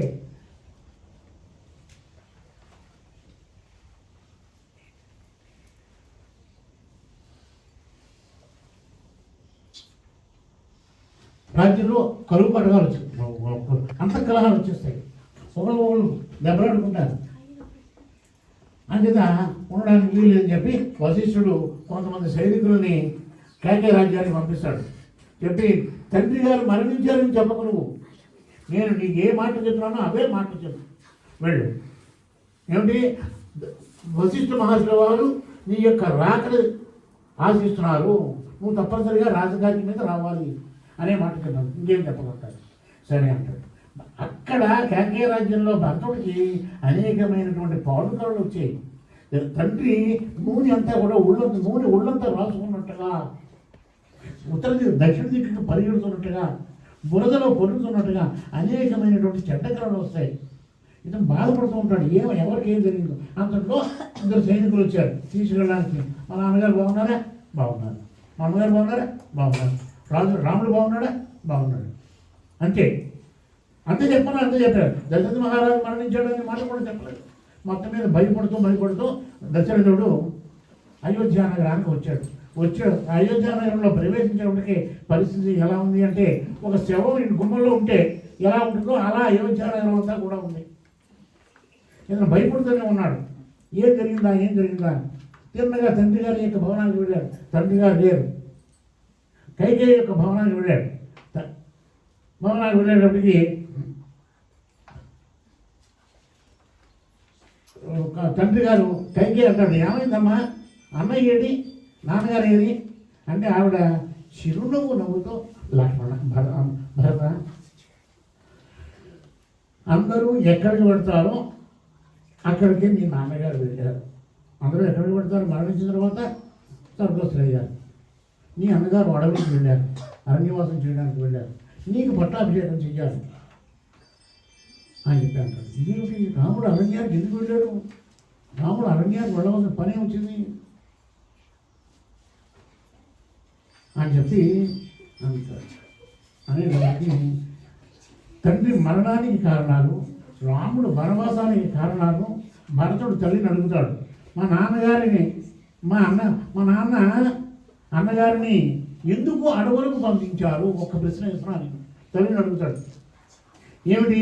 రాముడు ధర్మాత్ముడు, ధర్మం తెలిసినవాడు, సత్యం తెలిసినవాడు. అరణ్యాలకు పంపించాలంటే కొన్ని కారణాలు ఉండాలి. ఏమిటి ఆ కారణాలు అంటే, బ్రాహ్మణుల యొక్క ద్రవ్యాన్ని అపహరించాలి. అపహరించినటువంటి వాడికి దేశ బహిష్కార శిక్ష. అన్నయ్య ఎవరైనా బ్రాహ్మణ సంపాదనని దొంగిలించాడా? లేదంటే పరస్త్రీని దోషబుద్ధితో చూశాడా? లేదంటే పరకాంతని అనుభవించాడా? నాకు సమాధానం చెప్పమ్మా అంటాడు. ఎవరు? భరతుడు కైకేయి. రాముడు ఏ పాపం చేశాడు? రాముడు అటువంటి వాడు కాదే. ఎందుకు అడవులకు పంపించాడు? రాముడితో పాటు లక్ష్మణుడు కూడా ఎందుకు అడవులకు పంపించారు? ఏం జరిగిందో నాకు యథాతథంగా చెప్పవలసింది అని కైకేయిని అడుగుతాడు. కైకేయ భరతుడిని దగ్గరికి తీసుకుని, నువ్వు చెప్పిన దోషాలు ఏమీ కూడా రాముడు ఎందు లేడు, ధర్మమునందే ఉన్నాడు. రాముడు ఎక్కడా కూడా విప్రుల ధనాన్ని అపహరించలేదు, పరస్త్రీని కన్నెత్తి చూడలేదు, పరకాంతాన్ని అనుభవించలేదు. కానీ మీ నాన్నగారు పట్టాభిషేకం చేద్దాం అనుకున్నారు.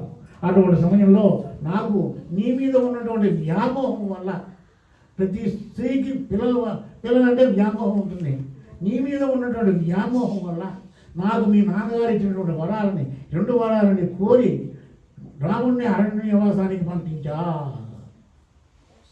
నీకు పట్టాభిషేకం సిద్ధం చేస్తున్నాం. ఈ బాధ తట్టుకోలేక మీ నాన్నగారు మరణించారు. మీ నాన్నగారు తైలద్రోణిగా ఉన్నారు.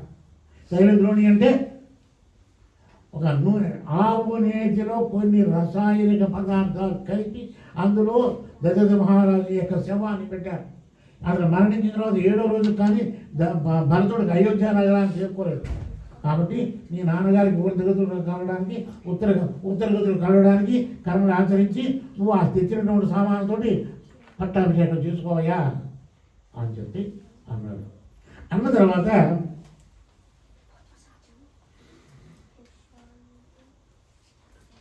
వశిష్ఠుడు వీళ్ళందరితో మాట్లాడి వాడు పట్టాభిషేకం చేసుకోమన్నాడు. చేసుకోమంటే చేసుకోలేదు. ఇక్కడ మీకు అమ్మ, మేరు పర్వతం లాంటి వాడు మా నాన్న, ఆయన యొక్క అధీనంలో అన్నయ్య ఉండి రాజ్యం పరిపాలన జరిగింది. నువ్వు ఇప్పుడు ఇటువంటి దుర్మార్గమైనటువంటి పని చేసే చండాలు రాలా, నిన్ను చంపినా పాపం లేదు. నీ వల్ల 3 దోషాలు జరిగాయి. నువ్వు మా నాన్నగారిని 2 వరాలు అడగడం వల్ల ఏ పాపము తెలియనటువంటి రాముడు అడవులకి వెళ్ళిపోయాడు. నీకు సమాజంలో చెడ్డ పేరు వచ్చింది. 3వది ఏమిటి అంటే, అయోధ్య నగరంలో ప్రజలందరూ కూడా భరతుడు చాలా మంచివాడు అని చెప్పి అనుకుంటున్నాడు.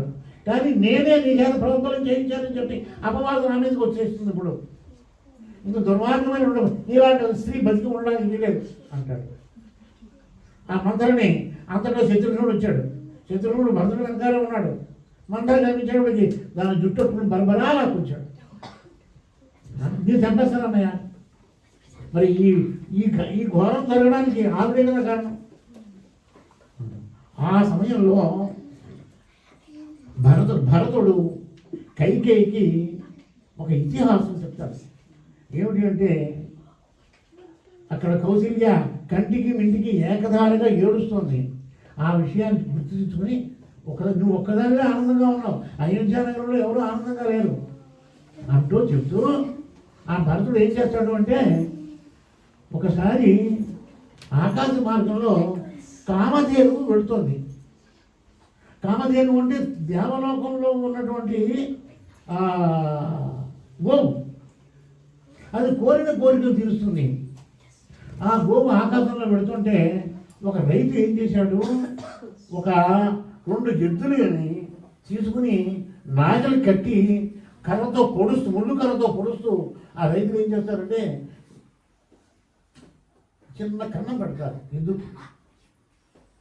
ఎందుకు అంటే ఆ కన్నం మీద ముళ్ళుకలతో పొడుస్తూ ఉంటారు.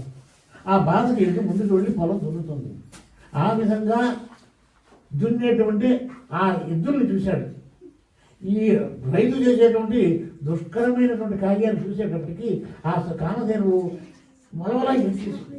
ఎంచేత ఆవు యొక్క సంతానమే భూమి మీద ఉన్నటువంటి ఆవులు ఎద్దులు ఆవుల యొక్క దూడలు ఇవన్నీ కూడా. అయ్యో ఇంతమందిని బాధ లోకంలో ఎన్ని ఆవులు ఉన్నాయి, ఎన్ని వృషభాలు ఉన్నాయి, ఎన్ని ఆవులు ఉన్నాయి, వాటి గురించి పట్టించుకుందా? ఈ వీడి గురించి పట్టించుకుంది ఎవరు? రైతు దున్నేటువంటి ఆ 2 ఎద్దుల గురించి. ఆ చూసేటప్పటికి ఈవిడ కళ్ళబట్టి నీళ్లు కారేది. ఆ నీళ్లు కారితే ఆ నీళ్లు ఎక్కడ పడ్డాయట? కింద ఐరావతం మీద ఇంద్రుడు పెడుతున్నాడు. దేవ సంచారం చేస్తూ ఉంటారు, లోక సంచారం చేస్తూ ఉంటారు. మీకు మరొక విషయం కూడా చెప్తాను. సూర్యాస్తమయం సమయంలో కొన్ని పనులు చేయకూడదు. దానివల్ల మహాప్రమాదం ఏర్పడుతుంది. ఏమిటి అంటే స్త్రీ జుట్టు విరబోసన ఉండకూడదు. 2వది ఇల్లు శుభ్రం చేయకూడదు. 3వది గడప మీద తలపెట్టి నిద్రించకూడదు. 4వది భార్యాభర్తలు సంభోగం చేసుకోకూడదు. ఇలాంటి కొన్ని నియమాలు ఉన్నాయి. అవి ఎవరు చూస్తారు? ఆకాశంలో నందీశ్వరుడి మీద శివుడు పార్వతి వెళుతూ లోపం సూర్య సంధ్యా సమయంలోనే పెడతారు. వాళ్ళ మహాపాపాలన్నీ కూడా, వాళ్ళ యొక్క శాపాలన్నీ కూడా తగులుతాయి. అంచేత అటువంటి పనులు చేయకూడదు. ఈ సురభి ఏం చేసింది? కళ్ళబడి నీళ్లు కారే. ఆ కారినటువంటి నీళ్లు ఇంద్రుడి మీద పడ్డాయి. ఆ కన్నీరు ఎలా ఉంది అంటే సువాసనతో ఉంది. ఏమిటా సువాసన అని చెప్పి సువాసనతో కూడినటువంటి కన్నీళ్లు నా మీద పడ్డాయి అనుకుని దేవేంద్రుడు ఏం చేశాడు? తిరిగి చూసేటప్పటికి ఆ కామధేను కనిపించింది. ఓ ఇంద్ర, మనిషికి ఎంతమంది కొడుకులైనా ఉండొచ్చు. ఒక కొడుకు కలెక్టర్గా ఉన్నాడు, వాడిని చూసి బాధ లేదు. ఓ కొడుకు డాక్టర్ అయ్యాడు, ఓ కొడుకు ఇంజనీర్ అయ్యాడు, బాధ లేదు. ఓ కొడుకు తినడానికి తిండి లేదు.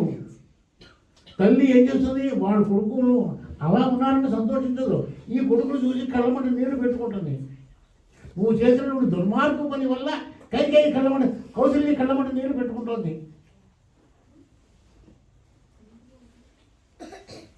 ఈవిడి కామధేను ఎలా కట్టుబడి నీళ్ళు పెట్టుకుందో అలాగే కౌశల్య కూడా నీళ్ళు పెట్టుకుంటుంది అని అనేక రకాలుగా చెప్పాడు. చెప్పి ఆ తల్లిని నిందించి స్పృహ తప్పి పడిపోయాడు. ఒక్కసారి నేల మీద డబ్బుని పడేటప్పటికి కౌశల్యాదేవి, కైకేయి, కౌశల్య, సుమిత్ర గబగబా వచ్చాడు. ఏమిటా అనుకుని వచ్చేటప్పటికి అక్కడ భరతుడు ఉన్నాడు. ఆ సమయంలో భరతుడు, శత్రుఘ్నుడు కౌశల్య దగ్గరికి వెళదాం అనుకుంటున్నారు. స్పృహ తప్పి పడిపోయారు. ఆవిడే వచ్చింది. వచ్చాక అంటుంది, స్త్రీ సహజమైనటువంటి భావంతో నీ కడుపు నిండిందా? నీ నాన్నగారు చనిపోయారు, మీ అమ్మ కోరిక తీరింది, చక్కగా రాజ్యాన్ని పరిపాలన చేసుకో అని నిష్ఠూరమ్మ పలుకులు పలుకుతుంది. పలికేటప్పటికీ భరతుడు నిలువెల్లా కుంగిపోయాడు. నా మీద అనవసరంగా నీలా ఇటువంటి నిద్ర పడుతున్నాయే, నేను అడగలేదే. కనీసం అప్పుడు అంటాడు, నేను వెళ్ళేటప్పుడు కేకే రాజ్యానికి వెళ్ళేటప్పుడు నేను అడగలేదే నాకు రాజ్యం కావాలని. ఆవిడ స్వార్థ బుద్ధితో అడిగింది, దానికి నానే నిద్ర వేస్తున్నారు మీరు అని చెప్పి కైకేయి దగ్గర, కౌశల్య దగ్గర ఆవిడ పాదాలు పట్టుకుని ఏడ్చి స్పృహ తప్పిపోతాడు. ఇంకా ఏమంటాడు అంటే, అమ్మా నీకు నేను ప్రమాణం చేస్తున్నాను. ఏమిటి ఆ ప్రమాణం? లోకంలో కొన్ని పనులు చెయ్యకూడదు. ఆ పనులు చేస్తే మహాపాపాలన్నీ కూడా చుట్టుకుంటాయి. అమ్మా ఏమంటున్నట్ట, రాముడు అరణ్యవాసానికి వెళ్ళాలి అని కనుక నేను కోరుకుంటే, నాకు పట్టాభిషేకం చెయ్యాలని నేను కోరుకుంటే, నేను చెప్పేటువంటి పాపాలకి గురి అవుతా. ఏమిటి? గురువు గారి దగ్గర సమస్తమైనటువంటి విద్యను నేర్చుకుని, ఆ నేర్చుకున్నటువంటి విద్యని సద్వినియోగం చేసుకోకుండా ఎవడైతే ఉంటాడో వాడికి ఎటువంటి పాపం వస్తుందో ఆ పాపం నాకు వస్తుంది. నేను చెప్పింది మీకు అర్థమైందా? నేను మా గురువు గారి దగ్గర కొంతకాలం శుశ్రూష చేసి అనేకమైనటువంటి పంచకార్యాలు నేర్చుకున్నాను. ఏమండి? పంచకార్యాలు నేర్చుకుని ఏదో నా భార్య బిడ్డలు దిద్దుకోవడం కోసం ఒక 35 సంవత్సరాలు ఉపాధ్యాయ వృత్తి చేపట్టి చేసుకున్న తర్వాత మరి నా గురువుగారు చెప్పినటువంటి విద్యకి నేను సార్థకత చేయాలి కదా.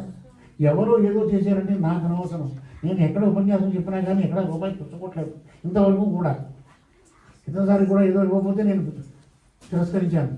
మా ఉద్దేశం మా రాష్ట్ర మా ఊళ్ళో కూడా ఎవరైనా చెప్పండి అన్న పాపాన్ని వెళ్ళి చెప్తూ ఉంటారు అంతే.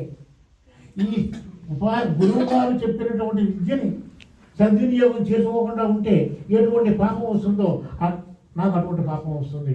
నేను ఎప్పుడు రాముడిని అరణ్యవాదం చేయించమ్మా, నాకు పట్టాభిషేకం చేయించు అని అంటే అటువంటి పాపం నాకు వస్తుంది.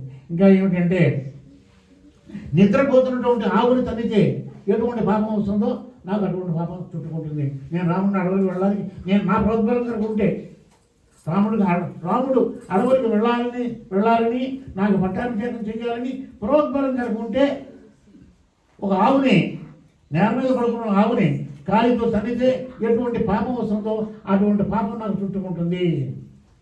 తర్వాత ఇంకేంటంటే సేవకులతోటి పనివాళ్ళతో కష్టమైనటువంటి పని చేయించుకుని వాళ్ళకి జీతం ఎక్కొడితే ఎటువంటి మనం ఇంట్లో పని మనిషి ఉంటుంది అంటే ఇక్కడ పని మనుషులు ఉండరు.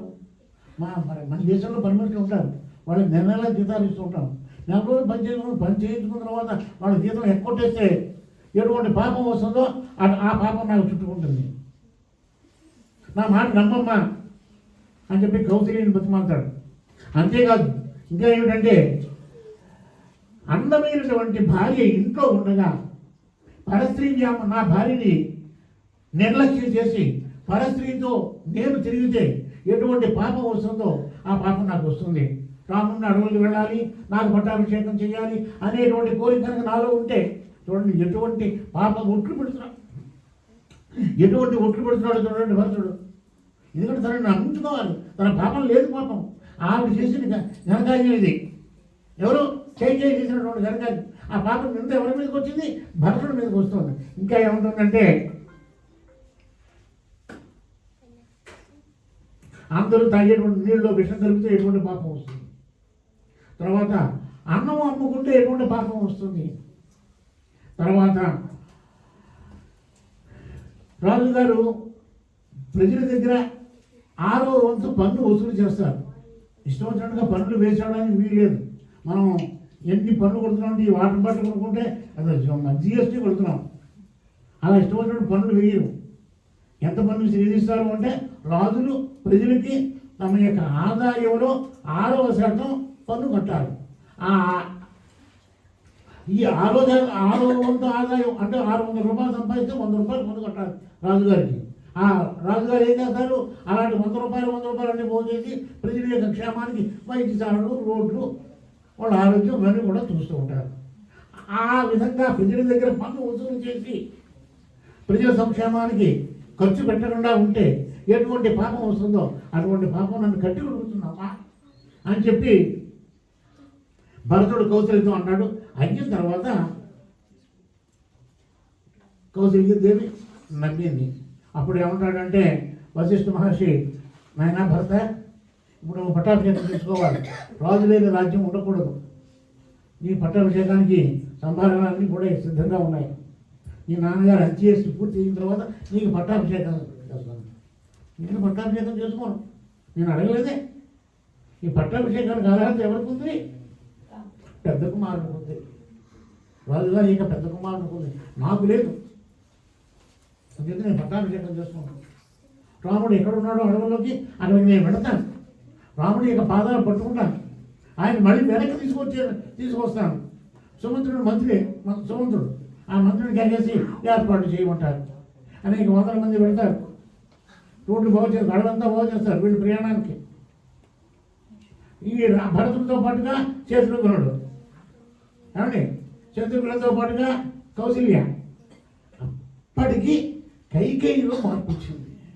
అయ్యో నేను తప్పు చేశానే, నా వల్ల కదా ఇంతమంది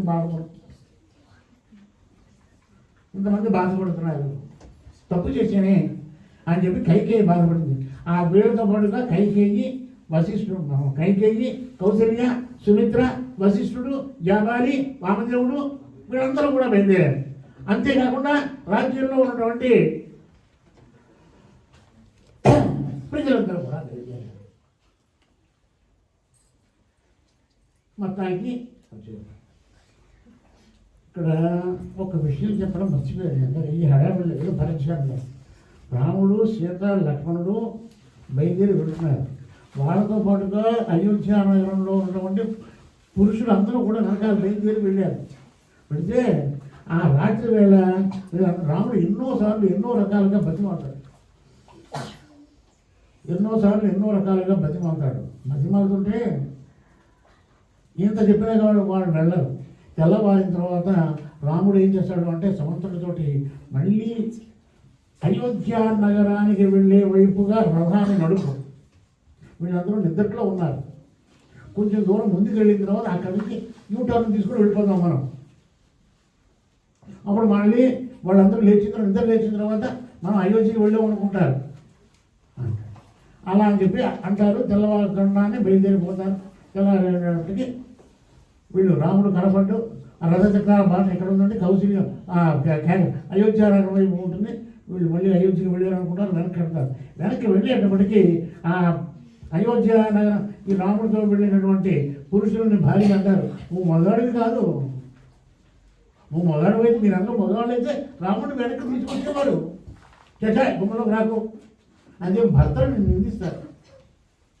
ఆ విధంగా వెళ్ళిపోయారు. సరే, ఇప్పుడు అది ఇందాక చెప్పవలసింది ఇప్పుడు చెప్పాను. భరతుడు అయోధ్య నగరాన్ని విడిచిపెట్టి రాముడు ఎక్కడికైతే వెళ్ళాడో అక్కడికి వెళ్ళడానికి సిద్ధమయ్యాడు. మొట్టమొదటిగా గంగానది ఒడ్డుకి వెళ్ళాడు. అక్కడ గుహుడు ఉన్నాడు. దూరం నుంచి గుహుడు చూశాడు. చూసి గుహుడికి భరతుడికి చాలాసేపు వాగ్వాదం జరుగుతుంది. ఆ వాగ్వాదం ఎప్పుడు జరిగినటువంటి విధానాన్ని మీకు 10 నిమిషాలు వివరిస్తాను. ఒక 10 నిమిషాలు ఒకసారి వేస్తే అప్పుడు కూర్చోవడానికి మోకాళ్ళ నిపుణులతో బాధపడతారు. నాకు అక్కడ ఇందాక ఆవిడ ఈ ఇంటి యజమాని గారు అసలు టీ పెడతారంటే వద్దండి అన్న, ఇప్పుడు పెట్టండి అన్న.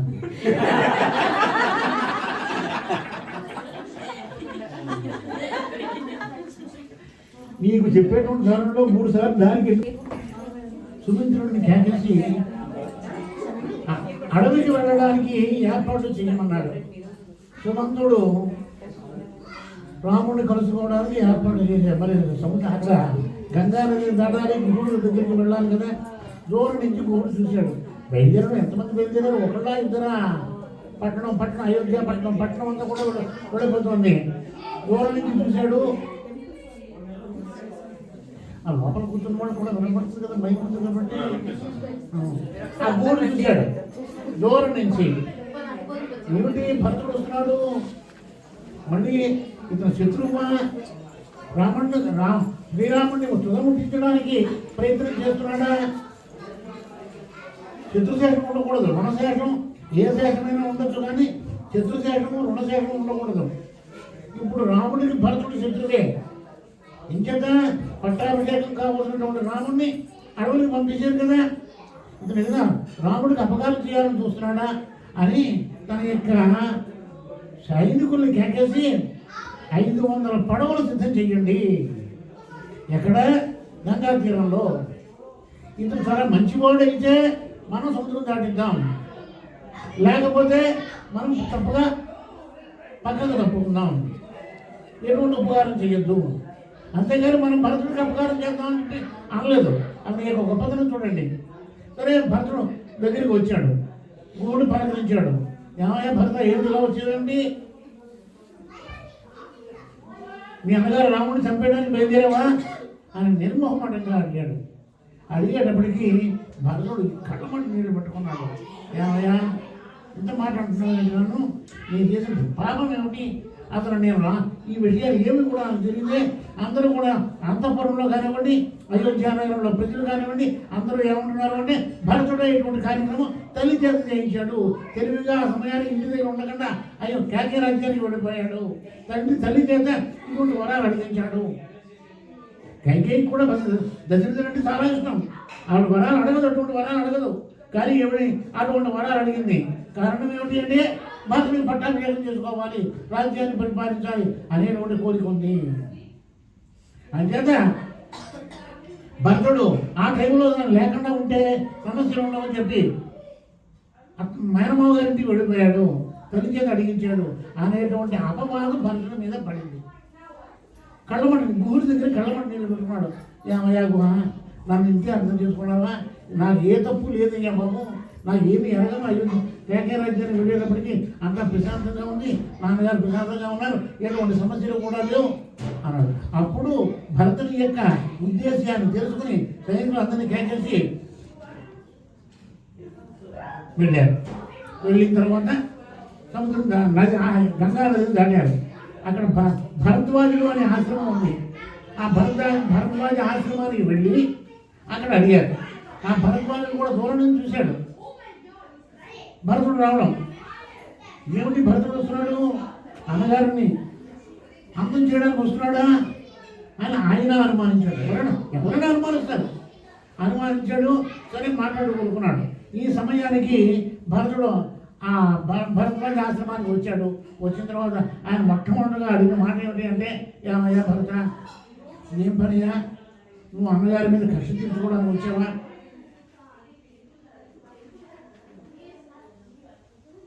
చెప్తే నాకు చెప్పు. నువ్వు అన్నగారి మీద కష్ట తీర్చుకోకలే, శాశ్వతంగా రాజ్యాన్ని పరిపాలించుకో అనేటప్పటికీ భరతుడు నేల మీద పడి దుల్లి ఏడ్చి, మహానుభావ, ఏమి చదువుకోనటువంటి గురుడు ఆ మాట అడిగాడంటే అర్థం ఉంది. మీరు త్రికాలజ్ఞులు, 3 కాలం, భూత భవిష్యత్ వర్తమాన కాలాలు తెలుసున్నటువంటి వాడు ఆయన మహాముని. భవిష్యత్తులో ఏం జరుగుతుందో కూడా చెప్పగలడు. అటువంటి మీరు నా మీద నింద వేశారు అని వలవలా ఏడ్చాడు. కాదయ్యా భరత, నీ యొక్క అనుమానాన్ని నా యొక్క అనుమానం తీర్చుకోవడానికి, నీ మనసులో ఏ ఉద్దేశం ఉందో తెలుసుకోవడానికి అన్నాను తప్ప నీ మీద శంక కాదయ్యా అన్నాడు. తన రాముడు ఎలా వెళ్ళాడో ఆ దారి చూపించాడు. చిత్రకూట పర్వతానికి వెళ్ళాడు అన్నాడు. సరే, అక్కడికి రాముడు, సీత, లక్ష్మణుడు చిత్రకూట పర్వతం భరద్వాజాశ్రమం దగ్గరికి వెళ్ళారు.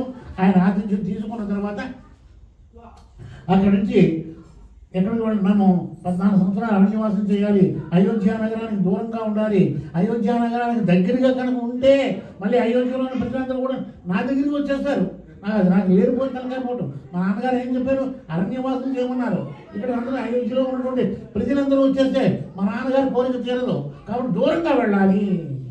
ఎక్కడికి వెళ్ళమంటారు అంటే, భరద్వాజుడు ఏం చేశారంటే, ఇక్కడికి ఉత్తర దిక్కుగా వెళితే చిత్రకూటము అనేటువంటి ఆశ్రమం ఉంది, అక్కడికి వెళ్ళి అక్కడ ఉండవండి అన్నాడు. చిత్రకూట ఆశ్రమాన్ని చేరుకున్నాడు రాముడు, భరతుడు, లక్ష్మణుడు, సీత. చక్కగా వాళ్ళు వంటలు చేసుకుంటున్నారు, భోజనాలు చేస్తున్నారు, అరణ్యవాసం చేస్తున్నారు. ఆ సమయంలో భరతుడు బయలుదేరి చిత్రకూట ఆశ్రమానికి వెళ్ళాడు. ఎవరు? భరద్వాజం అని చెప్పినటువంటి సూచన సలహా ప్రకారం వెళ్ళేటప్పటికి దూరం నుంచి లక్ష్మణుడు చూశాడు. అక్కడికి ఏంటంటే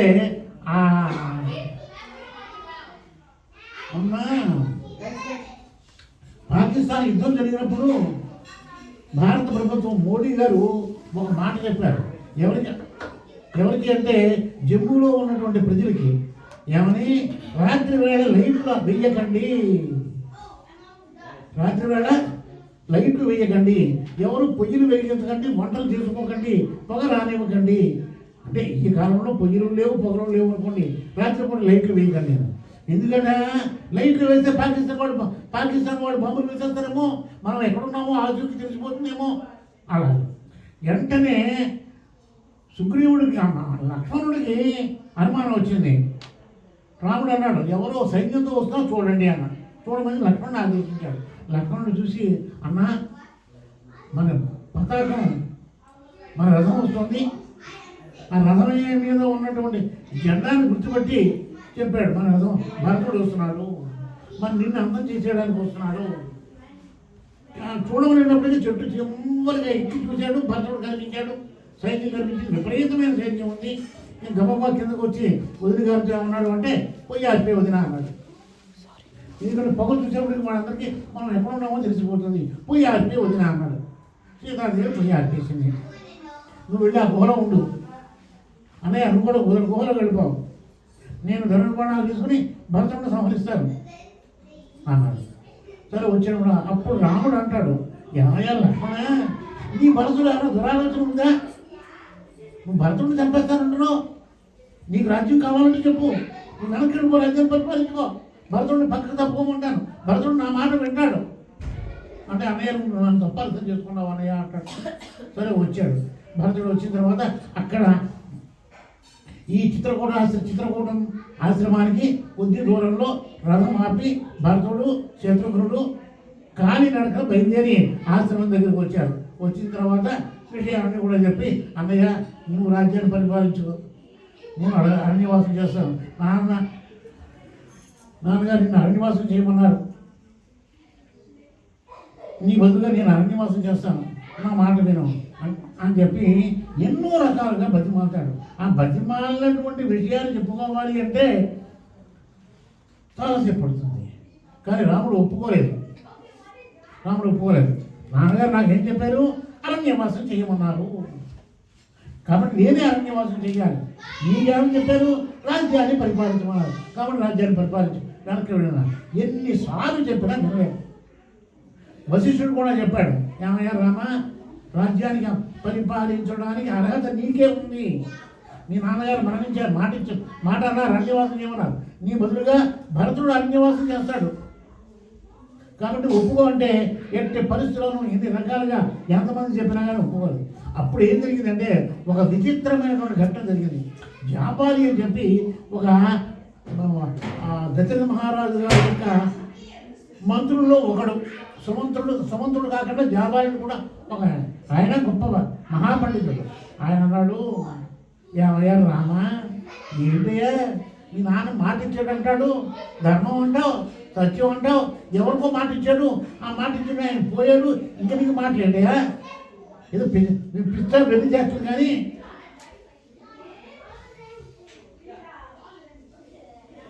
అలాంటి ఆలోచనలు మాత్రం పెట్టుకోవద్దు అని చెప్పి అనేక రకాలుగా చెప్పాడు. జాబాలి చెప్పేటప్పటికీ శ్రీరాముడు ఇంకా ఏం చెప్పాడంటే,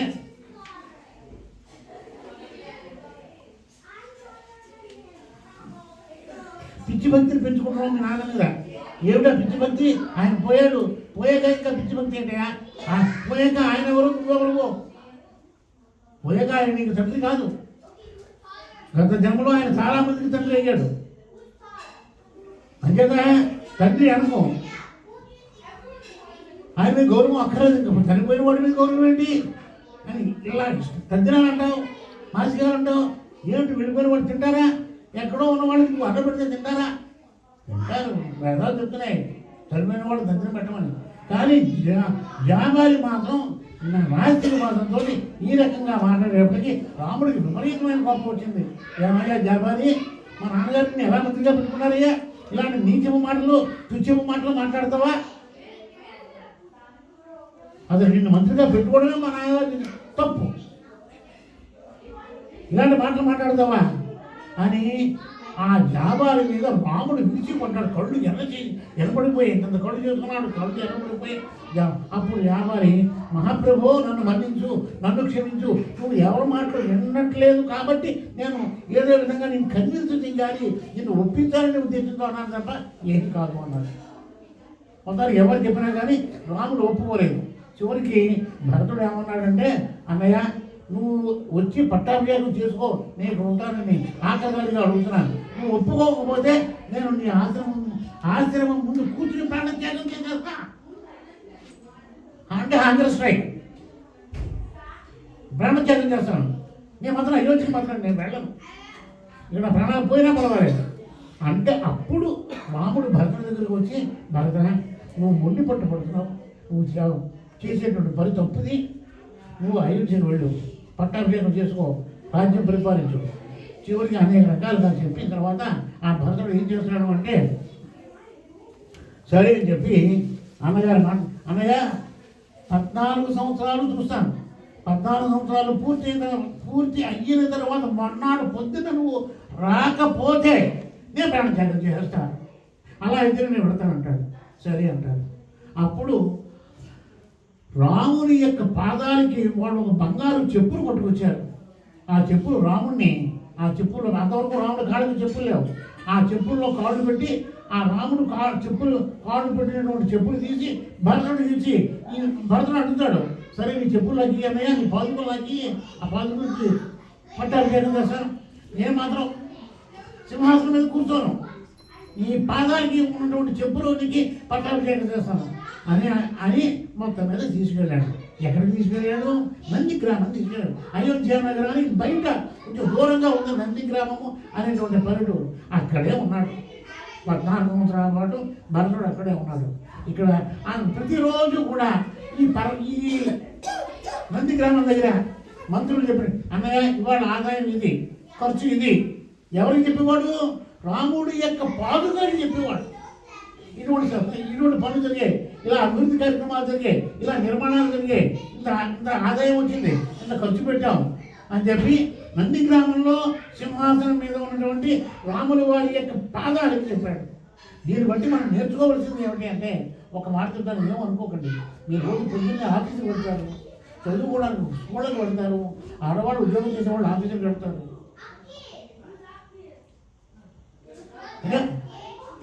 భరతుడు చేసిన పనే మీరు చేయండి, భరతుడు చేసిన పనే మీరు చేయండి. చెప్పులు అక్కర్లేదు. మీ ఇంట్లో ఉన్నటువంటి దేవుడి గదిలోకి వెళ్ళి కళ్ళు మూసుకొని మీరు పూజలు పునస్కారాలు వ్రతాలు నోములు చేయక్కర్లేదు.